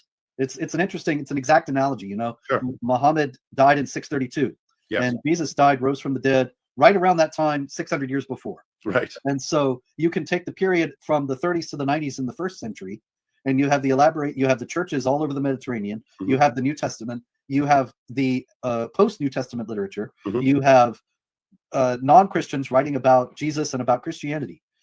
You look at Islam from the 630s to the 690s. You have the Arabs conquering massive expanses of territory, but a glaring absence. You don't have the Qur'an. You don't have Muhammad. You don't have Islam. And you only have scattered references to Muhammad that don't fit what we think we know about him now. Well, very briefly, if you don't have Muhammad, you don't have a Quran, you have no religion strong enough to come and start conquering people and start dying for that religion. I mean, like, really? Crazy. Yeah, there's no Genghis Khan. There should be no Mongol Well, I think invasion. you and I have talked about this too. Is like, how are you gonna unify the people when there's supposedly these civil wars that are taking place within them during the 7th century? Never mind. They being polytheists. How you can fight with polytheists? Can make them monotheists, even Christian monotheists. Yeah, that's a huge That's change. a huge undertaking. So therefore, it means that was a guy behind a movement, and I think 23 years or 13 years when he was trying to get going, like lift his movement from the ground. It was heavy for him. Right. Everything opposes him. That makes sense. Yeah. It makes sense, and eventually he prevailed, and now he has the people get the drive and desire to go for his paradise, to achieve his paradise, with the way he described it. Because he said, "Oh, by the way, do you know in the 600s, late 600s, Muslim army went and attacked from the sea Constantinople. I mean, that's very far from the land. They didn't conquer the Asia Minor at that time, but they already tried to besiege Constantinople. And that's historical fact. So these guys went up into the foreign land, and they saw the snow, and they've been freezing in the conditions. So they twice been repelled, and they stopped invading. And only Turks came later on, right, in 1453, and that conquered Constantinople. So we're talking about 600s, I don't remember exact date, but they're coming with a zeal to take it. Well, it's perfectly fine if we're gonna open up from Sirah information. Then Muhammad said over the Hadith as well, right? Because Sirah is from the Hadith, and Muhammad said those people from my community who will conquer the city of Rome or whatever, I forgot how he named it, Right. Caesar city, they will be admitted to paradise immediately. Well, admitted to paradise meaning there is no hell, fire, no purgatory, right? And they tried twice. And also he said, the first batch of my followers who will take naval expedition will also be all the sins will be forgiven. Oh, for the Caesar city, he said all sins will be forgiven if you invade city of Caesar. And the first batch of my followers also who will take naval expedition, I think also sins will be forgiven, because Arabs been afraid of going in the ships. And guess what? Within 100 years, they master the naval warfare, and they start destroying ships and attacking the coastal areas of the Christian land. And it makes sense when you look at what Muhammad supposedly said and give them incentive to go and do that, which they didn't do before. Okay. I want to make a comment, though, about Suetonius, because he brought it up, and I thought of it, actually, when first watching this. So, again, a double standard. So, trying to use Suetonius, he just mentioned him as one name, and he's the one I thought of, because in Suetonius, it refers to Crestus. Let me see if I can actually get the quote here, right here. Yes, since the Jews constantly made disturbances at the instigation of Crestus, he expelled them from Rome. Okay, so the Jews were expelled from Rome, and like it's specifically a certain time period during Emperor Claudius's reign, I think, from 41 to 54. So there was an expulsion of the Jews from Rome in that time, and it's saying the Jews were making disturbances at the instigation of Crestus. That was the cause for why he expelled them. So what does Crestus refer to? Like Crestus with an E. So it's referring to Christ. It's referring to Jesus, but it's spelled differently. And also, it's interesting because at that time, between 41 and 54, I forget, there is I think you can narrow it down to a year, but I don't have it in front of me. But in that time period, Jesus wasn't alive on earth. So we're not talking about him actually instigating the disturbances. So that's, again, it's going back to things like the Doctrina Jacobi, where it comes a couple of years after him. You could have a source that comes later that uses a different form of the name of the person, like Mahmed instead of Muhammad, and it could be referring to the same person. Yeah.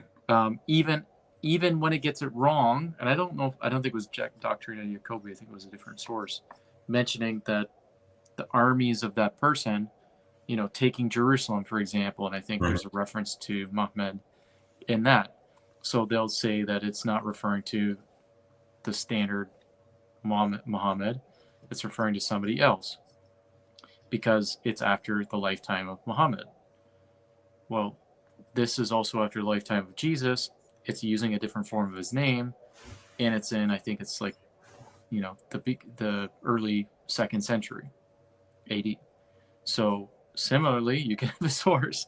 It's just double standards, because you're going to accept that for Jesus and you're not going to accept that for Muhammad. Yeah. So That's a good point. Yeah. Let's move on. Yeah. And you don't have the Qur'an at all, and you don't have any mention of Islam. And so it's a very different situation.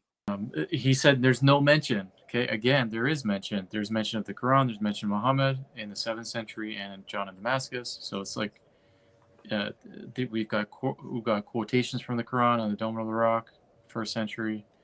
So like you can't say there's no mention of it. He's trying to explain them away. He's giving an he's giving an alternate explanation. Okay, fine, but it's still there. Yeah. And it's compatible with the standard narrative. Yeah. You haven't proven that it's incompatible. Right? You maybe say it's compatible with an alternate theory. I don't really understand your theory. I don't really, but fine. But it's also compatible with the standard narrative, so it can be used as evidence for the standard narrative. I just like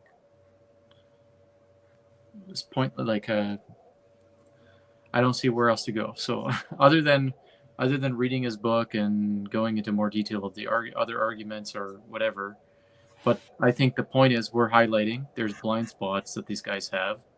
They're not acknowledging, they're not seeing what John of Damascus is actually saying. Right? I think that's a very key issue because they've come back, they keep using him, and he undermines so many of the claims. Yeah. Yes, I agree. Okay, so I think we can stop Super that long. I don't know if anybody longer review. this point, but And for all of you who actually venture until this point, we thank you very much for doing so. And well, see you we'll next do time. others. Maybe we'll make them shorter. Yeah, well, okay. It's long video, so we have to address the issue. Thank you. Yeah. Okay. Okay. Thanks Bye-bye. so much. Okay. Okay. Bye.